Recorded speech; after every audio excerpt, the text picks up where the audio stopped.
Pirater, c'est légal. No commercials, no limits. Radio Pirate.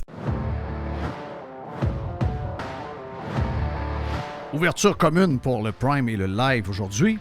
Beaucoup de stock. On a Hans Mercier qui va être avec nous autres dans les prochaines minutes. On a également Nicolas Gagnon de la Fédération canadienne des contribuables. Nick est en feu, Nick adore être avec nous autres. Il va dire de quoi le jeune. Il y a du gaz. Ça fait du bien d'entendre un peu de gaz de même. Et on a bien sûr, pour finir, d'abord, on va avoir à la toute fin, pour les amateurs de UFO News, on a Carlos qui va être là pour vous raconter des histoires le fun. Et juste avant, bien sûr, le Freestyle Friday avec Carlos de Punisher. Jerry, t'es salué. Mr. White est salué. Bon vendredi. On a enregistré ça hier en fin de journée parce que en ce moment, live, où je vous parle, je suis sur la 95 en direction de Québec pour aller vous voir, les amis. On va se voir lundi, première heure. On sera ensemble lundi pour toute la semaine.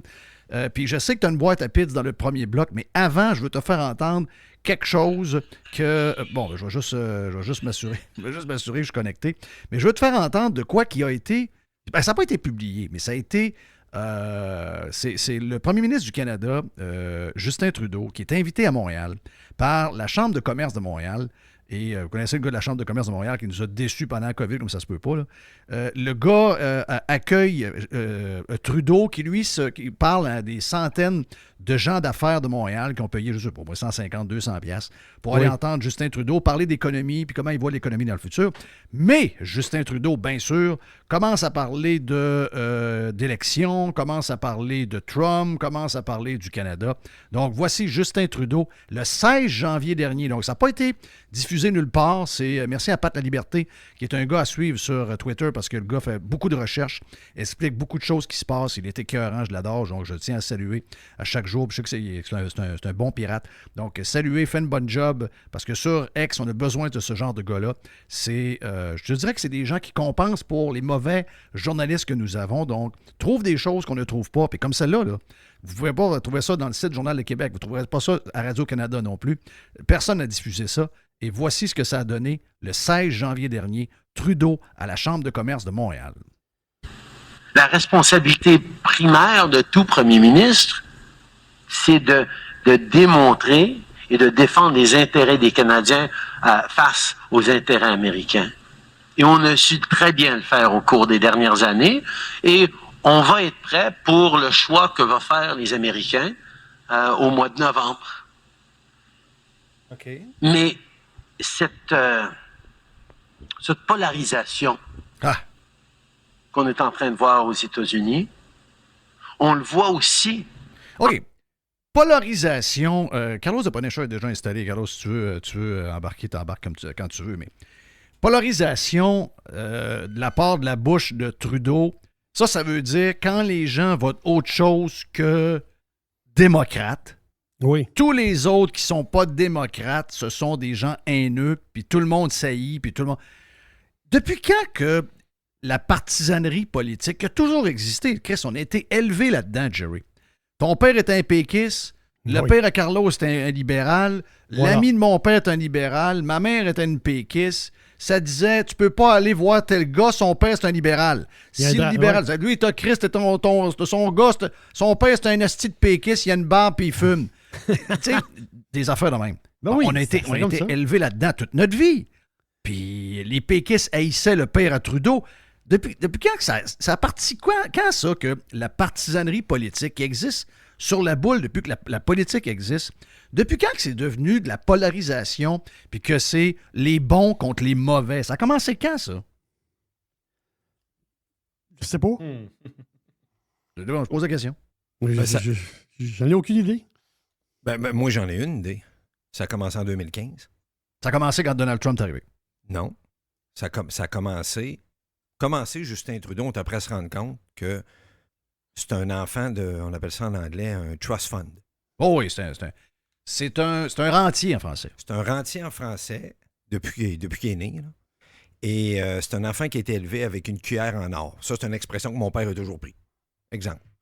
Et... c'est un gars qui n'avait pas besoin de travailler. C'est un gars qui n'a pas besoin de travailler. Puis c'est un gars qui n'a jamais travaillé, puis il n'a jamais rien accompli vraiment dans sa vie et dans sa jeunesse. Une chose est sûre, c'est que lui, il ne sait pas compter. Il n'a jamais appris à compter. Il n'a jamais travaillé. Je pense pas qu'il a déjà travaillé comme on appelle ça en québécois, un crisseur. Hein? Non, il n'a jamais crissé rien dans la tablette, lui. Il n'a jamais crissé dans les tablettes ou même d'un sac de papier à l'époque ou de plastique. Il n'a jamais travaillé, lui, dans une épicerie ou quoi que ce soit. Il n'a jamais travaillé de sa vie. Moi, la façon que je perçois les boys, Justin Trudeau, puis à un moment donné, il a le même âge que nous autres, by the way. Là. Un petit peu plus jeune, mais on s'entend, c'est la même braquette d'âge. Là. Puis c'est ça qui est un peu frustrant, c'est que tu te rends compte que le gars, il n'a jamais vécu la vie. Il n'a jamais affronté la vraie vie en avant de lui. Et aussitôt que ça ne fait pas son affaire, aussitôt qu'il y a un petit coup de vent 3 km/h dans le nez, tout de suite, c'est du bullying, c'est pas de son bord, c'est pas correct, puis t'as pas le droit d'avoir une opinion différente de lui. Moi, c'est ça qui me fâche le plus, parce qu'on a bien expliqué en entrée. On est élevé que nos parents. Ton oncle, c'est un Chris, le barbu, là. Un acide péquiste. Lui qui a plein de poils dans le nez qui dépasse, là, lui, c'est un péquiste. Oui. C'est quoi? Il sent la cigarette, il y a une barbe, puis quand il parle, il crache. Ouais, mais c'est quoi, Jeff puis Jerry? Il écoutait les expos de Montréal en 78 puis en 84 à radio, puis il prenait une Labette 50 ou une O'Keeffe ensemble pareil sur le bord de la piscine. Puis il jasait pareil. Oui. Aujourd'hui, on n'est plus capable d'avoir ça. Non, c'est ça. Ça, c'est fini. Puis la COVID n'a pas aidé beaucoup là, sur la polarisation. Si vraiment c'est ça le but là, de Trudeau, d'autres, la polarisation, ça nous énerve. Chris, avec la COVID, vous avez fait quoi? Vous avez séparé tout en deux. Les pro-mesures, ceux qui sniffent des vaccins pour déjeuner. Ensuite, l'autre gang qui veulent avoir la liberté puis qui veulent garder ses droits comme on voulait. Non, vous autres, vous êtes des caves. Mais vous dire, c'est pas fini, là. Ça dure 2-3 minutes son affaire. Vous allez voir que. D'abord, premièrement, tu as raison, il parle comme un ado. Là. Je sais pas si c'est une question de langue, mais on dirait un ado quand il parle. Je trouve ça spécial parce que. Oui, vas-y. S'il parle, Jeff, s'il parle en avant d'un. On s'entend, c'est un speaker, donc tu payes un certain montant. C'est des hommes d'affaires qui sont là, des hommes, des femmes d'affaires qui sont là. Puis normalement, des hommes, des femmes d'affaires, ils ont des entreprises, ils ont des employés. Tu as un quorum à un moment donné à avoir, là. C'est du monde, normalement, qui ont un peu plus d'argent que la moyenne. C'est des gens qui ont voyagé un peu plus. Donc, c'est des gens qui ont une éducation ou tout simplement un know-how dans la vie qui est plus élevé que la moyenne. Se faire dire ça en partant de polarisation, tu prends juste le mot polarisation. Moi, je comprends pas que les gens n'ont pas le droit de poser des questions, quoi que ce soit. Vous voulez dire quoi, M. Trudeau, par polarisation? Oui. Viens travailler dans mon entreprise une semaine. Tu vois, c'est mais quoi tu la demandes, puis polarisation? il va te baragouiner une affaire qu'on comprend pas. Là. Mais je comprends. Mais il y a tellement baragouiné que madame est partie. Là. Oui, bon, à un moment donné, il y a une raison. Oui. On y va. On est en train de voir aux États-Unis. On le voit aussi en Europe. On voit un glissement démocratique, un recul des valeurs démocratiques à travers le monde à bien des niveaux. Il faut se souvenir que c'est pas automatique, une démocratie. Non, mais c'est incroyable, pareil. Qu'est-ce qu'il se voit pas, lui? Non, non. Il se voit pas, lui! Ça n'a pas de sens! Calisse! Ça, c'est le Cornet qui vient d'avoir une décision contre lui par la Cour fédérale. Ouais, mais là, ça, c'était le 16 janvier. Là, non, je comprends. Oui, mais... Mais bon, t'es un peu Jeff. Il a quand même fait toutes ces affaires-là. Là. Il a quand même tout fait. Oui. Il a quand même décidé d'embarrer du monde. Il y avait même sa genre de haut fonctionnaire, Mme Pobel, là, qui disait, ben là, si vous voulez faire l'amour, mettez des masques. Si vous êtes gay, vous allez dans un genre de sauna, faites attention, pète-y pas trop à la scène parce que ça se peut que tu pognes la COVID, etc. Il était rendu dans la chambre à coucher, là. C'est spectaculaire parce qu'à un moment donné, on sait l'expression « pisse pas contre le vent, ça va voler contre toi ». Oui. Ben, il pissait contre le vent, lui, depuis longtemps. Ben là. Et là, il était après se faire arroser. Hey, les valeurs démocratiques, c'est important, ça peut glisser. Ah oui, ça peut glisser. C'est qui qu'il dit là, lui? Il est extraordinaire. On continue. Ça se préserve, ça se défend. Et le choix que les Américains vont faire, est-ce qu'ils veulent continuer à être un État optimiste et engagé dans l'avenir, ou est-ce qu'ils vont choisir un recul, une nostalgie pour un moment qui n'a jamais existé, un populisme qui reflète beaucoup d'angoisse et de furie que les gens vivent sans nécessairement offrir des solutions? Non. Ça, Hey, y a-tu beaucoup de marde là-dedans? Y a-tu beaucoup de marde? Est-ce que les gens veulent continuer à vivre dans un état où il y a de l'espoir et de l'avancement? Chris, ils veulent nous enlever nos voyages, nous enlever nos chars, nous enlever nos maisons, nous enlever le chauffage. Ils veulent tout... Il y a tout sauf de l'avancement. Là. Cette petite gang-là veulent une chose, nous faire reculer comme si on était en 1955. Oui. C'est ça qui parle de modernité, là. Lui, il veut pas qu'un cuisinier fasse cuire sa pizza et ses bagels sur un feu de bois. Là. Ben oui. Ça veut dire, il parle de. Ah, mais si vous êtes une société moderne Mais qui qu'est-ce que regarde c'est par en moderne? avant, On regarde par en avant. qui est une société qui aime l'avenir, L'avenir. pas quelqu'un de négatif, If. qui rêve et qui est fâché et haineuse. Va donc chier, toi. Moi, ça me met sur le cul bien raide. Là. Tabarnak. Moi, qu'est-ce qui me met sur le cul, les boys, là, c'est de voir que des cornets qui ont payé pour aller entendre ce cornet-là, OK, qui est élevé à petite cuillère d'or, qui n'a jamais travaillé de sa vie, puis de payer pour avoir un speech. Tu serais Pendant surpris que de savoir combien vont voter libéral dans ce gang-là. Là, une crise de gang. Ouais, c'est la majorité de la salle. Moi, je peux vous dire que je prendrais des photos puis je prendrais des notes. Ben oui. Si j'étais journaliste officiel, un vrai journaliste, Mais mettons ça Thomas existe pas, Gerbet, là. Mettons Thomas Gerbet va là, il prend une photo, il fait une recherche avec ses recherchistes, c'est qui cette personne-là, avec quelle entreprise, tout ça, il regarde ses votes, ça va où, puis il regarde qu'est-ce qui se passe. Puis après ça, ces gens-là chialent un peu par en arrière. Premièrement, je ne suis pas certain que, mettons qu'il y avait 400 personnes. Mon feeling, c'est qu'il y avait 100 entrepreneurs, puis le reste, c'est tous des hosties de faiseux qui virent alentour du politique. Ben, c'est sûr. Des patentes d'accès à l'habitation vert, des sites chars de métro, puis de train, puis toutes des hosties de suceux. Jeff, Vive en ville était là. Comment tu dis, Jerry? Vive en ville était là. Ouais, ben, je suis sûr que oui, là. Oh oui, je suis sûr que oui. Vivre en ville était là, puis il devait y avoir une dizaine de politiciens québécois, soit de l'opposition. Oh oui, ces astis de suceux. On parle du premier ministre qui a fait le plus gros scandale de l'histoire de la politique canadienne avec We Charity. Oui. Il a donné à un gars, mettons Radio Pirate, on part une compagnie à numéro, là, 96041 Inc. Canada Inc. Le gars passe ça, 3 jours après, il y a 1 milliard déposé dans le compte de banque. Il n'y a aucun projet, il n'y a rien de déposé, tout ça. Et c'est ça qui est arrivé dans We Charity. Ben oui. C'est fait déposer 1 milliard. C'est fait pogner 6 à 9 mois après. Les journalistes ont posé un peu des questions pendant la COVID, tout ça. Puis là, finalement, C'est sûr qu'on a fait une erreur. Il y aura double vérification à l'avenir. Sa mère a eu 250 000 pour aller donner un speech en Afrique. Là. Oui. 250 000 pour donner un speech en Afrique. Puis ça, le 16 janvier, là, c'est quand il revenait de la Jamaïque payé. Là. Un voyage à 86 000. Là. Ouais, probablement dans l'âge de James Bond en plus. Je vous pose une question. Non, c'est parce que James, il défonçait la Bond. Est-ce que vous pensez qu'il s'est essayé sur son ex? Moi, je pense qu'il l'a creusé. Je pense qu'il a essayé. Lui, il s'est dit, si, comme stun pour l'élection, si je suis capable de la ravoir, je gagne des votes. Là, je suis choqué, là. Hein? Là, je suis en... Là, je vais te dire en bon québécois, là, je suis en tabarnak. Pourquoi?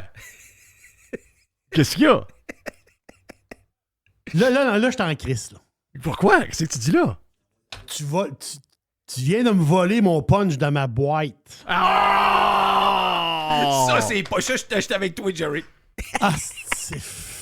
Moi, quand j'ai su qu'elle était du du punch. voyage, quand j'ai su qu'elle était du voyage, Jerry, j'ai dit, ça, c'est arrangé. C'est sûr qu'il y avait 2 places. Elle a dû dire, non, moi, je reste pas dans la même place que lui. Lui, il a dû dire, OK, laisse-la aller dans l'autre petit chalet.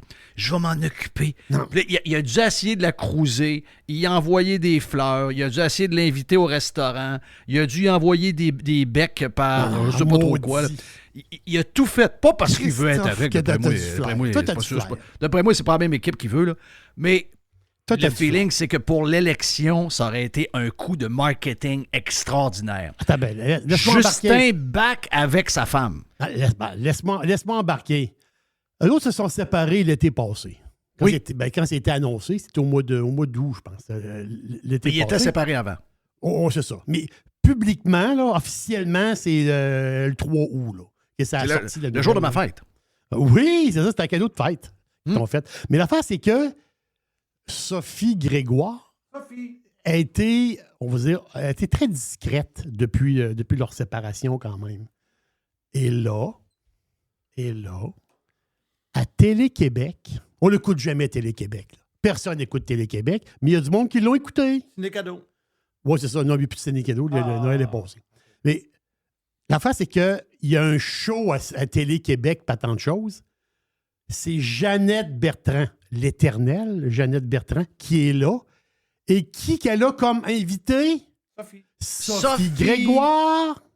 Et là, ils parlent ensemble de la vie, de ci, de ça. Puis une entrevue normale. Et à un moment donné,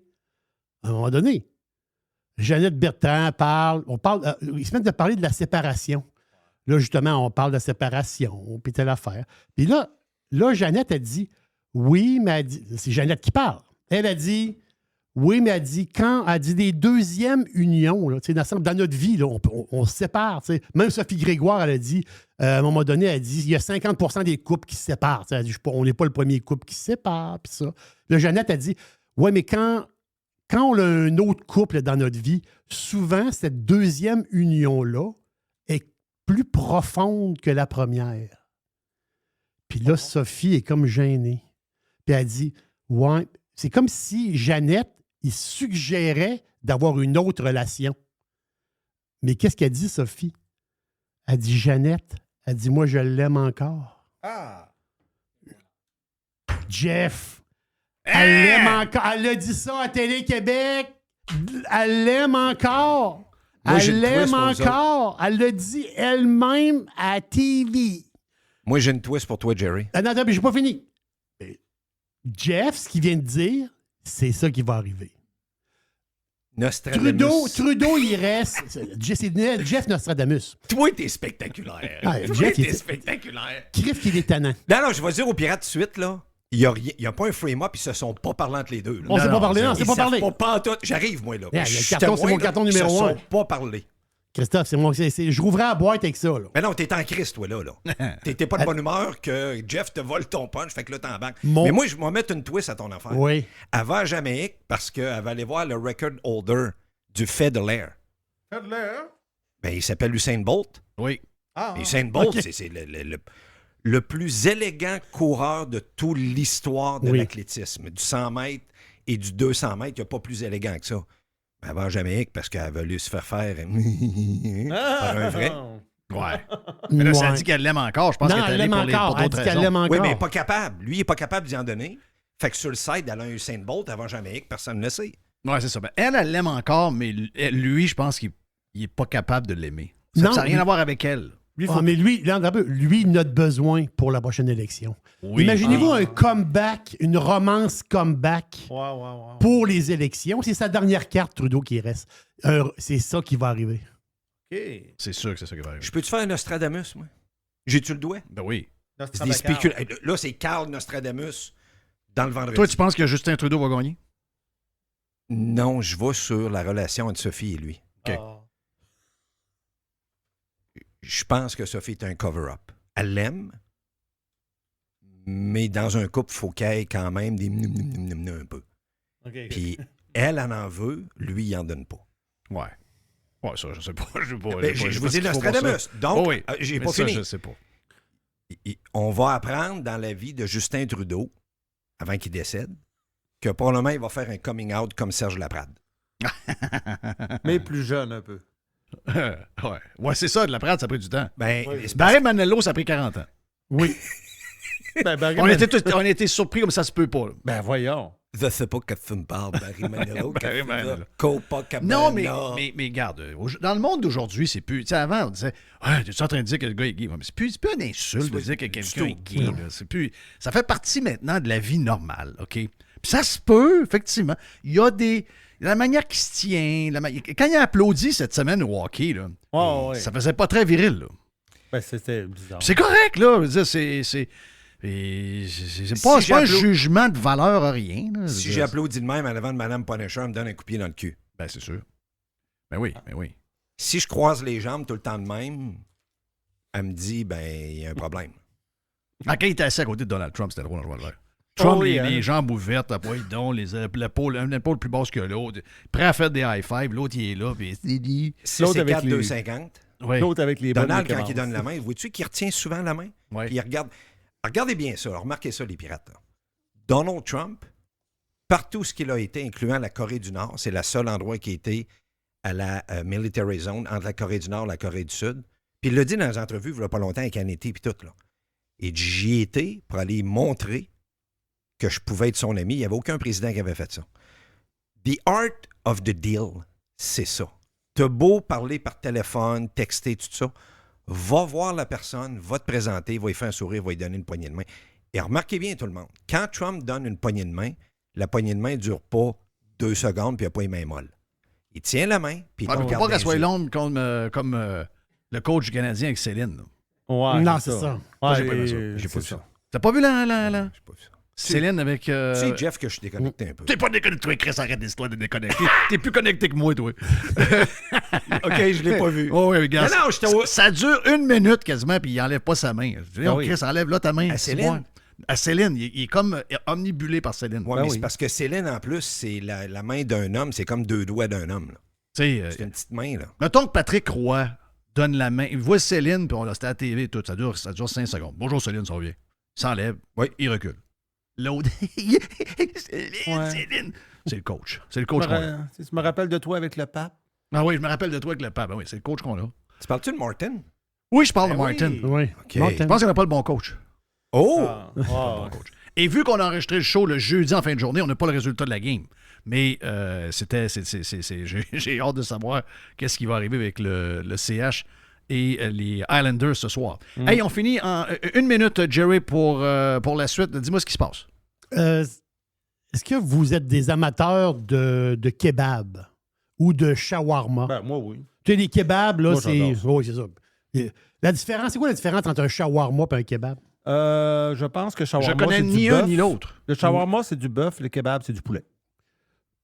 Non, pas nécessairement. Ah non? non, Ok. non, c'est la manière qui est. Tu sais, le shawarma, c'est de la viande grillée, une grosse broche avec de la viande grillée L'affaire qui tourne, là, puis là, qui tourne, tu- là, puis là, tu vas le couper très, très mince et tu vas mettre la viande avec toutes sortes d'affaires dans un genre de pain. Tandis que le kebab, c'est plus comme des brochettes. Ah oui, le kebab. Tu sais, c'est plus style brochette. En fait, c'est qu'il y a un restaurant qui a ouvert c'est normal, là, de kebab et de shawarma, mais le restaurant il a ouvert à Amman, en Jordanie. Ouais. C'est normal. Il doit avoir 500 restaurants de kebab et de shawarma à Ahmad. Là, il vient d'en ouvrir un là. Puis très populaire. Tu sais, le restaurant vient d'ouvrir. Très, très, très, très, très populaire. Beaucoup de monde qui vont acheter leur bouffe là. Le nom du restaurant, c'est October 7. Un peu, là. October 7. OK. Oh, c'est comme yes. si moi, c'est comme le gars, mettons, il rouvre à New York. Un Il rouvre restaurant à New le York, 11 un restaurant. septembre. Oui, mon restaurant, il s'appelle September 11. Puis tu vends... Puis c'est un restaurant, je vends des spaghettis. Ah, ils les haïssent-tu? Le gars va Ah, dire, Chris, si, il aurait pu prendre un autre nom de restaurant. C'est leurs voisins, mais ils les haïssent, là, profondément. Là. Ils prennent. le nom du restaurant, Il y c'est a pas rien qu'eux autres. Ah non, On va c'est dire de quoi, épouvantable. Il en haïssent beaucoup. Mais en Jordanie, c'est pas si pire. Non, c'est pas si Non, pire, mais la quand Jordanie, même. La Jordanie, ça a toujours été l'allié numéro 1 des États-Unis. Ouais. Ben, allié, Ouais, le ouais. régime. Ben, la face, c'est que c'est le bonhomme Le qui est en prince. haut, puis la madame qui magasine C'est à ça. l'angle. La madame qui magasine des souliers chers puis le bonhomme, mais Oui. dans la rue, c'est pas pareil. Dans la rue, Le c'est pas prince- pareil, là. Le prince Il y a- était école aux États-Unis. Bon, Oui. il y a une bonne police, là. Il y a une Ouais, bonne mais- police militaire, là. Enlève la parles du police, le gars, il est plus là. En est bas, plus ils là. sont pas gentils. Non, là. non, ils sont pas. Ils sont pas gentils. Ben, La madame, dans- la madame, elle va faire un shawarma, là. Puis lui, il va virer en kebab, là. Oui. Comprends ça, patente, là? Ça Non, prend non, une crise de c'est- bonne c'est- police, hein? Lui, il a une excellente police. Puis police secrète aussi. Ça, je peux te le dire. Hey, ça doit être tannant, par exemple, vivre de même, hein? Oui, Tabarnache. oui, je serais stressé, moi. Et Christophe. Bon, ben, c'est bien, man. Voilà, donc, on a fait une coupe de call pas pire pour Alors, lancer la toi, patente. toi, là, tu m'as scrappé. Nostradamus Jeff. Le tu vas retour scraper. de Sophie avec Justin pour l'élection. Il a dit que c'est l'année prochaine, d'ailleurs, Oui. là-dedans. là. Puis confirmé, ben Sophie l'a confirmé à moitié. Elle a dit qu'elle l'aimait encore. Elle l'a dit à Jeannette Bertrand. Incroyable. C'est dommage, à Télé-Québec, personne ne le sait. Personne Thank ne you, sait. Jerry, on vient.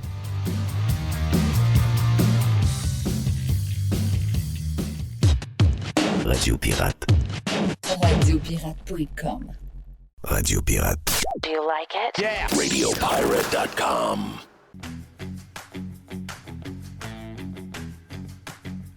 OK, on parle avec Hans Mercier. On va parler de différentes choses, autant sur live que sur Prime. Sur live, on va commencer un genre de petit quelques minutes pour la décision de cette semaine qu'on a jasé amplement, entre autres, quand la décision est sortie avec...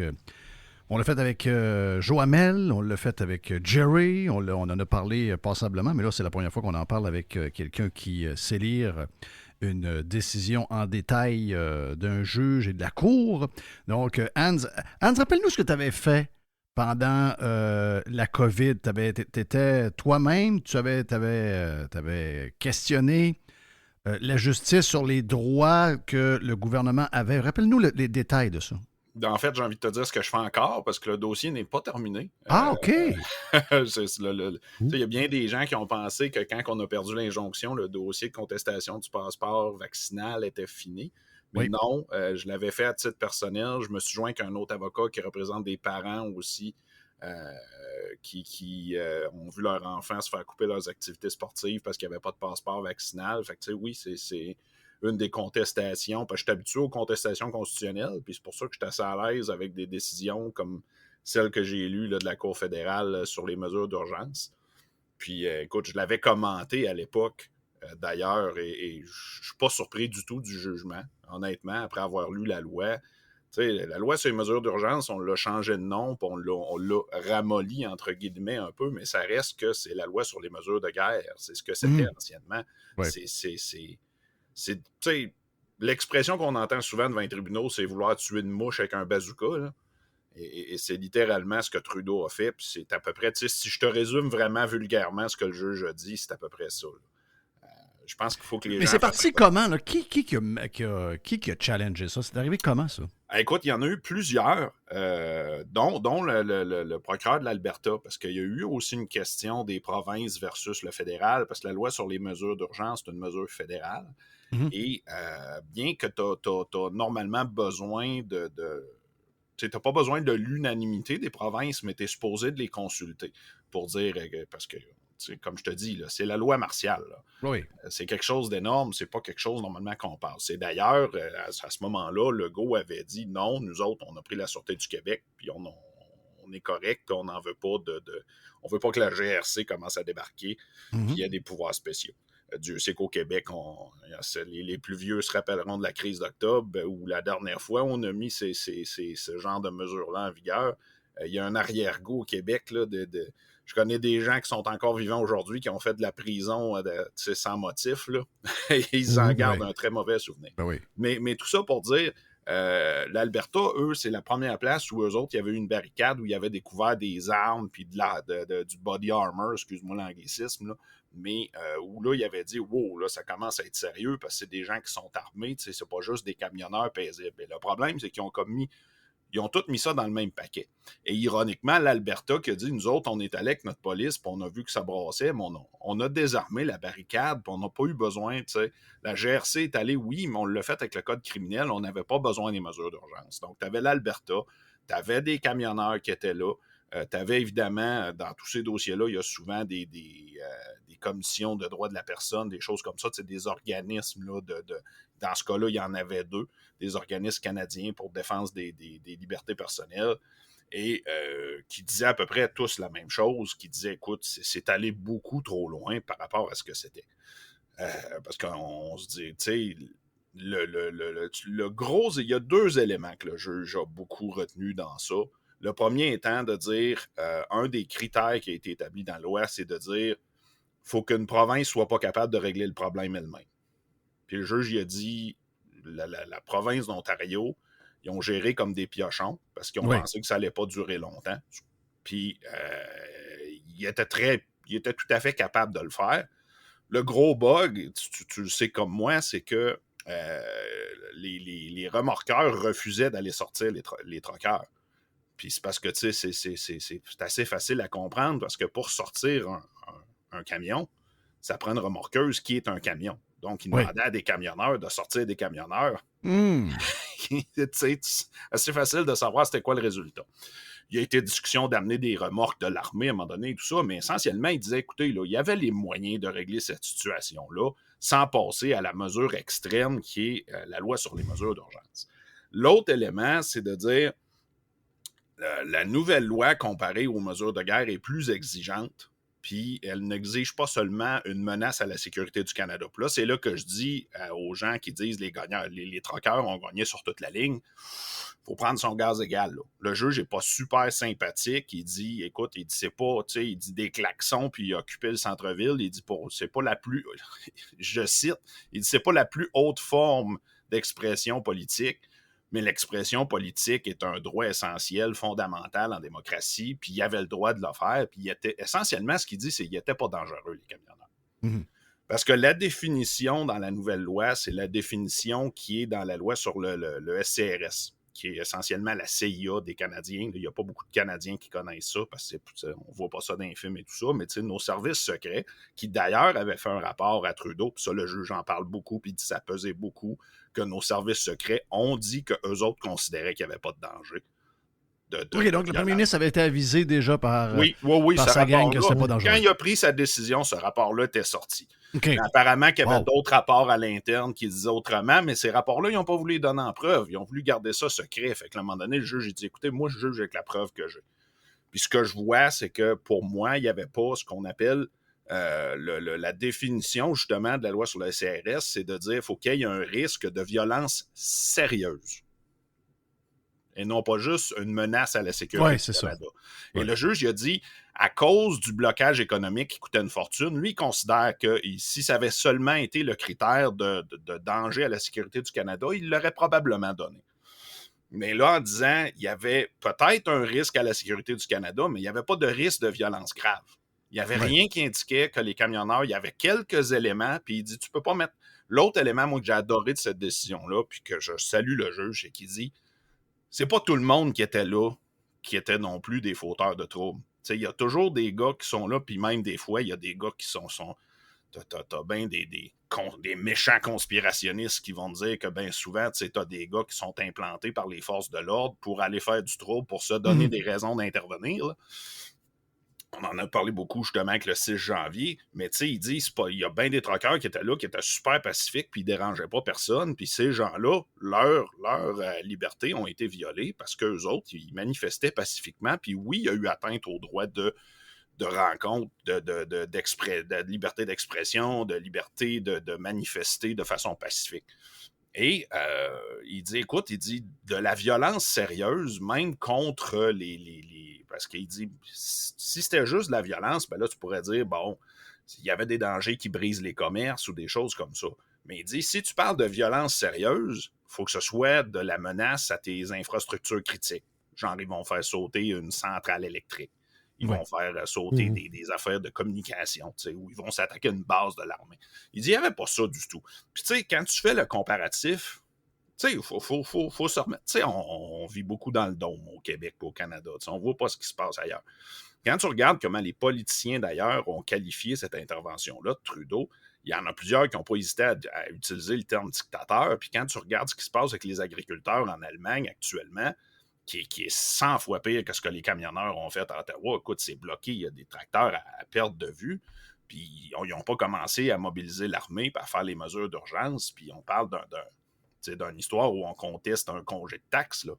Alors, tu sais, essentiellement, à la base, ce qu'ils ont dit, c'est que ces truckers-là n'étaient pas assez dangereux pour dire qu'il fallait commencer à mettre la GRC, puis y aller manu militari, puis commencer à sortir ces gens-là de façon aussi violente et radicale. Fait que oui, donc, ça a été un gain. Là. En fait, c'est une décision, parce qu'on s'est parlé pendant la COVID quand tu as fait ton intervention, puis je voyais un peu vers quoi tu t'en allais. Je pense qu'on avait pas mal de points en commun entre nous autres. Donc, ce que nous, on voyait, ce que toi, tu voyais probablement de loin, puis ce que nous, on voyait, puis ben, le juge, il a vu la même affaire que nous autres. Donc, exact. Ils sont dans le champ, ils ont paniqué pour rien. On le sait pourquoi ils l'ont fait. Là. Et moi, je rajoute une chose. Ils ont pu le faire parce qu'ils ont réussi à avoir tout le long de cette crise-là. Je parle pas juste de la crise des camions, mais toute la crise de la COVID, ils se sont alliés avec les médias et les médias n'ont pas été les remparts de la démocratie comme ils nous font à croire qu'ils le sont. Absolument. Et ils n'ont pas défendu les gens et c'est à cause de ça qu'on s'est rendu là. Et c'est à cause de ça que eux se sont donné ce pouvoir-là parce qu'ils savaient qu'ils n'allaient pas être challengés par les médias et les journalistes et les chroniqueurs. Personne ne l'a fait. Donc, le juge, il avait vu la même affaire que nous autres. Oui, puis le juge aussi, Jeff, a dit, il n'y a pas personne qui est allé rencontrer ces gens-là qui est allé leur parler. Voilà, il est là le point. Il est là le point, Hans. Mon point que j'ai discuté justement avec Jeff à un moment donné, c'est que, tu sais, quand il y a un texte, on dirait que tu l'interprètes de ta manière. Puis les personnes qui l'interprètent, ben, c'est des humains. Donc, il y a des humains qui sont plus peureux que d'autres. Moi, si j'avais été, puis je le dis là, je le dis comme ça, là, si j'avais été premier ministre, moi, je mets mon manteau puis je sors dehors. Là. Ah, puis parce que moi, j'ai pas. À ma connaissance, je pense que Poliev est le seul qui est allé les rencontrer. Voilà. Oui. Il s'est fait traiter d'extrémiste. Ben oui, exact. Oui, de populiste. Puis, dans le sens, c'est ça, dans le sens que moi, je suis un politicien ou je suis un député. Moi, je mets mon manteau puis je vais leur parler. C'est-à-dire, j'ai pas peur de ce monde-là. Je vais leur parler. Tandis que je pense que lui, c'est caché. Lui, il est parti. C'est de dire, oh, on vous a entendu, on comprend que vous n'êtes pas content, mais ça ne changera rien, donc allez-vous-en chez vous. Ça a été ça, l'approche. C'est ça. Ça a été juste mettre de l'huile sur le feu. Et il y a eu on a un premier ministre, un peu, Hans. On a un premier ministre qui est parti se cacher d'un chalet. Oh oui, il s'est sauvé d'un chalet. Oui, non, c'est ça, du courage à l'état pur. Oui. C'est d'un grand leadership. Spécial, là. Oh, mais il était malade, Jeff. Ah, il était malade. Il avait la COVID. Il est peut-être malade, mais c'est pas maladie qu'on pense. Mais cette patente-là, moi, ce que je déplore, parce que j'ai parlé avec Jerry pas mal cette semaine, c'est oui, OK, parfait. C'est un beau jugement. Mais on a vu la réaction de Freeland, puis on a vu le silence de Trudeau qui se sauve, etc. Demain matin, il arrive la même affaire sur un autre sujet. Puis, mettons que des gens demandent sa démission, il répond pas, il fait semblant qu'il n'entend pas, etc. Il se ramasse encore pendant une semaine 3 000, 4 000 personnes alentour du Parlement. Sacrement, il serait capable de leur faire, puis il dirait anyway, la seule affaire que je peux avoir, c'est un blâme d'un juge. Ça c'est un point important que tu soulèves, Jeff. Je ne suis pas allé lire les 4 autres décisions sur les conséquences qu'ils ont données, mais c'est encore soulevé la fameuse question, comme moi j'ai eu droit dans le passeport, de dire c'est un recours théorique parce que la pandémie est finie. Puis eux autres, ils ont dit là, les truckers sont partis, il n'y en a plus que, tu sais, donc le tribunal ne devrait pas se saisir d'une question qui est théorique parce qu'on va gaspiller l'argent. Et le juge, il a dit un instant, là, les chances que ça se reproduise sont vraies. Puis il y a même un des avocats, dont je pense celui de l'Alberta, qui est venu dire écoute, à un moment donné, si tu dis que les pouvoirs d'urgence, ça devient théorique, ça va toujours être théorique, parce qu'un pouvoir d'urgence, par définition, c'est quelque chose qui est à court terme, puis les tribunaux ne sont pas assez rapides pour répondre pendant la crise. Il pourrait peut-être, à mon avis, l'être, mais c'est plus difficile, on ne se le cachera pas. Puis le juge il a dit non, je vais l'entendre quand même, le recours sur les droits et libertés, même s'ils sont plus violés au moment où on se parle, parce qu'il y a un risque que ça se reproduise. Fait que oui, c'est un jugement qui est super important, puis qui a énormément affaibli le pouvoir du gouvernement, puis c'est pas pour rien qu'ils vont en appel. Ceci dit, je pense pas que leurs chances sont très élevées parce qu'en appel, c'est surtout en matière comme ça de révision judiciaire où le juge a énormément de discrétion puis il doit évaluer. Sa job, c'est pas d'évaluer si la décision était bonne ou pas. C'est d'évaluer si la décision était raisonnable dans les circonstances. Et le juge dit, moi, je regarde ce qu'il y avait en avant d'eux autres puis c'était pas raisonnable de dire ça prend des mesures d'urgence. C'est fort, là, comme jugement. Ouais. Là. Puis là, la cour d'appel, elle, habituellement, les 3 juges n'aiment pas virer un juge dans ses chats. C'est qu'il faut que tu détermines, faut qu'il y ait des erreurs quasiment dans le jugement, c'est ça? C'est ça. Puis dans le cas d'une révision judiciaire comme ça, il faut qu'il y ait des erreurs qu'on appelle manifestes et déraisonnables. Le critère d'intervention est extrêmement difficile. OK. Donc, les conséquences, OK? Mettons que... pas de modifier la loi, par contre, puis ça, je m'y attends. Oui, je sais. Les conséquences, OK? Là, dans notre belle société, t'as des moi, j'ai déjà été dans des cours civiles. Tu dis que quelqu'un, mettons, tu t'en vas à la radio, tu dis 3 fois de quelqu'un, tu le répètes 3 fois, c'est un cave. Et la personne qui entend aime pas ça, puis il dit me traiter de cave, là, ça part, on se ramasse devant les tribunaux, puis là, on fouille pour regarder combien d'argent, puis là, le juge t'aime pas en face. Puis il dit, bon, ben pour avoir traité telle personne, un gars qui avait une bonne réputation, il y a des gens dans la rue qui pensent que finalement c'est vraiment un cave, de l'avoir qualifié de cave, je vous condamne à 250 000 de punition, même si c'est probablement la valeur de la maison, puis tu n'as rien d'autre pour ça. Donc, ça peut être assez grave comme décision et comme conséquence. Et là, sacrément, OK, parfait, c'est la game, on va jouer à la game. Mais d'un autre côté, il arrive des affaires qui sont beaucoup plus gros que dire de quelqu'un que c'est une conne ou que c'est un crosseur ou peu importe. Et là, tu as des décisions qui sont essentielles pour le bon fonctionnement d'un pays, puis des choses essentielles au niveau de la liberté d'expression. Regarde, c'est un paquet de points hyper importants de nos valeurs en tant que société. Et là, ça, bien, sur virer de bord en laissant d'une décision de 5 minutes, il y a un juge qui arrive, mais au bout de la ligne, le gars n'a pas démissionné. Il n'a pas à subir un procès puis pour voir si, justement, on va aller fouiller dans ses REER parce qu'il a vraiment, vraiment, vraiment fait quelque chose de grave comme décideur. Il n'y a aucune conséquence. Alors que si je suis administrateur d'une compagnie, il arrive quelque chose, j'ai plein de choses qui me tiennent responsable. Criff, comment ça qu'eux autres sont responsables de rien alors qu'ils gèrent un pays? Là, Jeff, je te dirais, puis c'est là que je salue votre travail puis de celui de toi et Médias indépendants, c'est que normalement, on dit qu'au niveau politique, les conséquences, contrairement à ce qu'on voit au civil entre le commun des mortels, les conséquences sont politiques. Puis que tu vas le payer à la prochaine élection parce que les gens vont dire ça n'a pas de bon sens ce qui s'est passé puis ils vont voter contre toi. Oui. Ça, c'est la théorie. Puis normalement, cette théorie-là est tenue en vie par ce qu'on appelle le quatrième pouvoir, qui sont les médias qui sont supposés d'aller déterrer les corps morts. Les gens qui sont élus, puis de les mettre sous le spotlight. Mais tu sais, écoute, je reprends encore l'exemple des camionneurs, pas des camionneurs, mais des agriculteurs en Allemagne. Je l'ai su par les médias sociaux parce que personne n'en parlait des médias. Personne ne parlait ça. Puis ça m'a pris à peu près une semaine et demie à savoir pourquoi ils manifestaient. Puis c'est Tucker Carlson qui me l'a dit. Ouais. Ça n'a aucun bon sens à quel point nos médias ne font pas leur travail de chien de garde de la démocratie actuellement. Et ça, c'est un gros problème.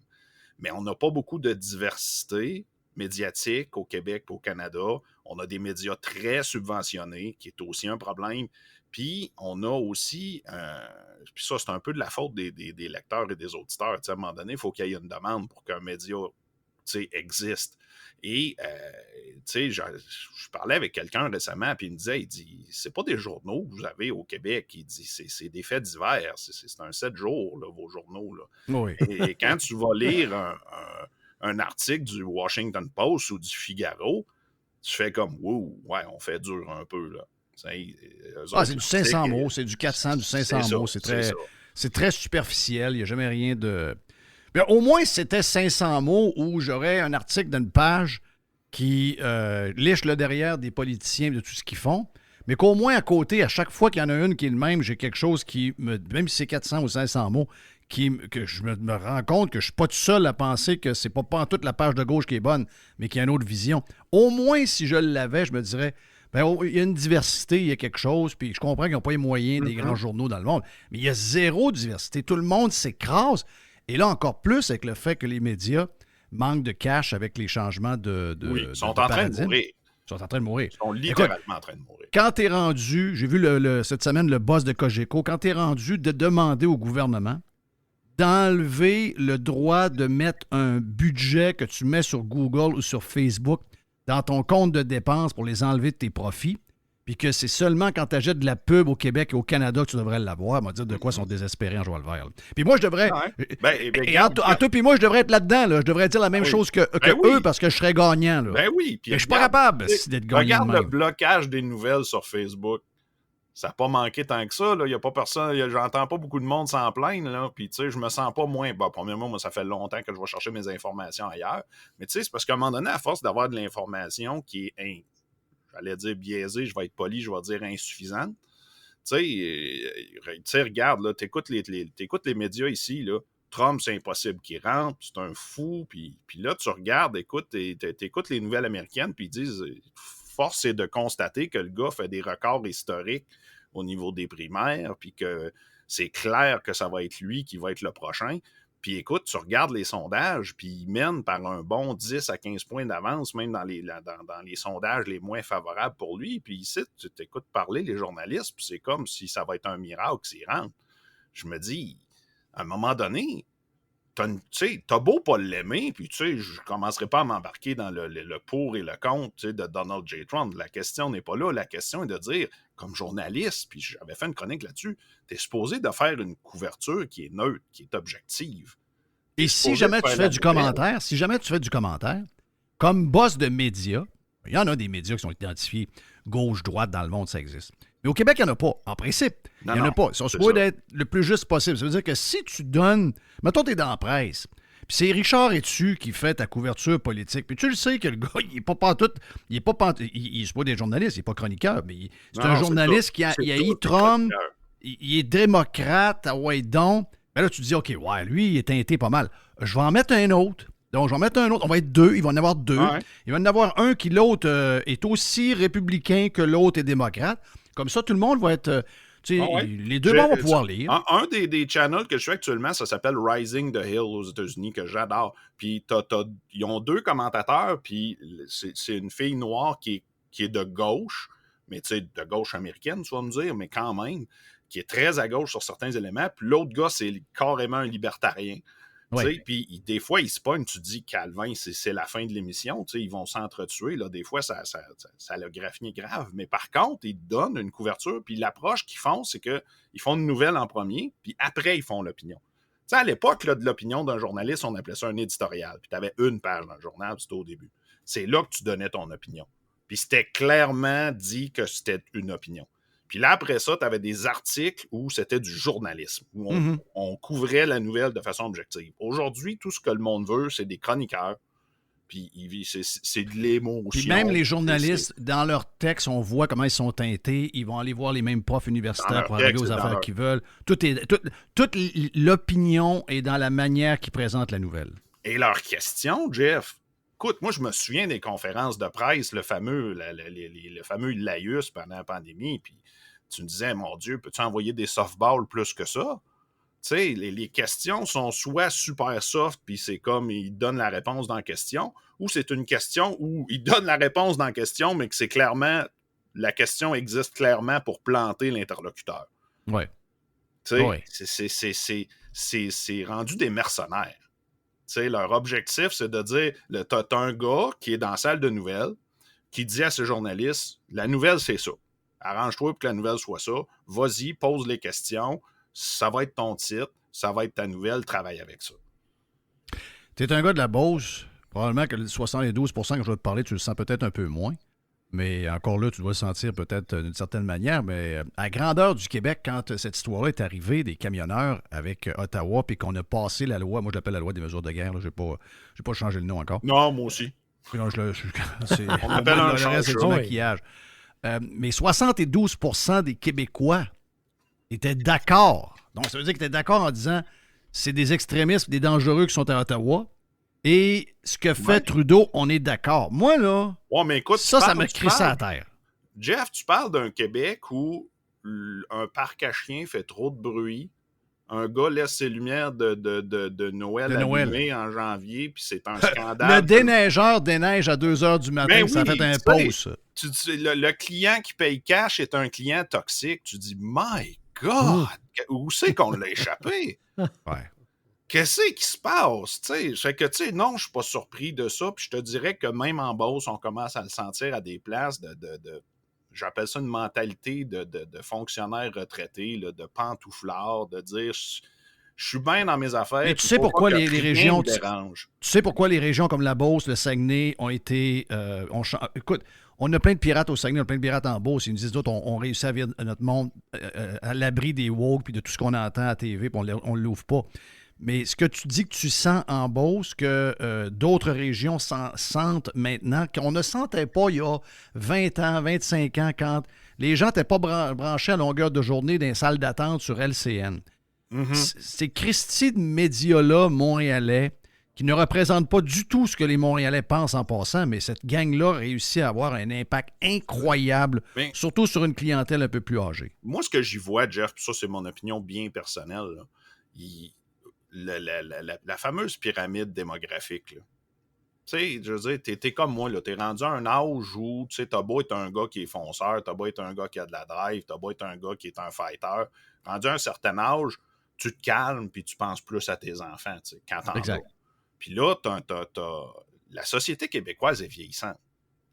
Tu sais, c'est pas les baby-boomers qui vont changer le monde, c'est pas les baby-boomers qui vont monter aux barricades contre les violations de liberté, parce qu'eux autres disent que tant que ça change pas leur petit train de vie, ça vaut pas le trouble. Ils n'ont pas ce fight-là dans eux. Puis je veux pas mettre tout le monde dans le même panier, là, tu sais, c'est pas je généralise pas, mais tu sais, à un moment donné, il faut pas avoir peur de faire certains constats dans la vie aussi, puis comme on disait, d'appeler un chat un chat. Puis le fait que notre société, moi, ce que je disais à un ami récemment, j'ai dit, le feeling que j'ai, je trouve que le Québec, on dirait que c'est en train de se transformer en espèce de maison pour personnes âgées. Ouais, c'est un CHSLD, oui, c'est un CHSLD. Oui. Puis ça, c'est malheureux. Puis on encarcane notre jeunesse, puis on la fait. Tout ce qu'on fait, c'est la culpabiliser. Tu sais, la planète est foutue. Puis tout ce que tu peux faire, c'est faire tout ce que tu peux pour la sauver, mais anyway, tu ne la sauveras pas. On leur donne de l'anxiété. On ferme les écoles. Écoute, je lisais une nouvelle récemment qui disait un enfant qui est en 5e année aujourd'hui, il n'a pas eu une année normale d'école. Pas une. Qu'est-ce que ça va donner comme adulte après? Puis les premiers, on le disait quand on a commencé l'époque, à un moment donné, où moi, j'avais lâché l'enseignement pour aller vers le droit, puis on disait, écoute, les enfants rois, tu dis qu'est-ce que ça va donner quand ça va être des adultes? Ben, ils sont des adultes aujourd'hui. Ben, ils ont des enfants, eux autres. Oui, non, c'est ça. Ils sont rendus avec des enfants, tu sais, puis il y a la seule affaire qui me rassure, c'est qu'il semble avoir une espèce de retour de conservatisme, de traditionnalisme chez les jeunes, chez les milléniaux. Et ça, je trouve ça un peu rassurant, parce que là, ils sont comme... tu le vois beaucoup par le mouvement des femmes, notamment aux États-Unis, ou le féminisme. Là, tu vois que tu as plusieurs de ces féministes-là, hardcore, que je dirais, qui pognent 35-40 ans. Puis là, ils disent, mais je suis pas capable de me trouver un homme, puis je vieillis, puis mes priorités changent. Puis là, ils sont malheureuses. Puis là, ils sortent de la bulle. Puis là, t'en as plusieurs, puis encore là, je veux pas généraliser, mais t'en as plusieurs qui disent, c'est pas ce que je pensais, puis je me rends compte, on s'assagit en vieillissant, à un moment donné, puis là, il se rend compte de dire, on s'est fait influencer énormément par des choses. Écoute, c'est dur de sortir de l'université pour pas être de même, là. Oui, et aujourd'hui, on le regrette. Je regardais sur YouTube une réaction au film Interstellaire, puis à un moment donné, tu as une scène à la fin, spoilers pour ceux qui ne l'ont pas vu, où le gars revient, puis il rencontre sa fille qui est mourante alors que lui est encore jeune à cause de la relativité. Puis là, tous ses enfants sont là. Et la fille qui fait la réaction, elle se met à pleurer. Puis elle dit, elle dit, j'écoute ça, puis elle dit, je regrette d'avoir arrêté à 2 enfants. Parce que je me rends compte que quand je vais être vieille, j'aurai pas tant de monde que ça pour me soutenir puis venir me voir. Puis quand je vais être sur mon lit de mort. Puis ça, c'est des pensées que tu n'as pas quand tu es jeune.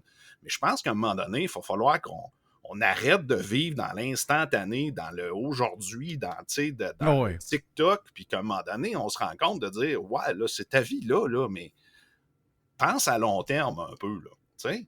Vois un peu plus, là, tu sais, t'es peut-être bien cool quand là, t'as 18-20 ans, mais quand tu vas en avoir 60 puis 70, ta vie sera pas la même, puis tu sais, à un moment donné, il faut voir plus long que le bout de son nez, là. The Revolution. Radiopirate.com. Radio Pirate. Radiopirate.com.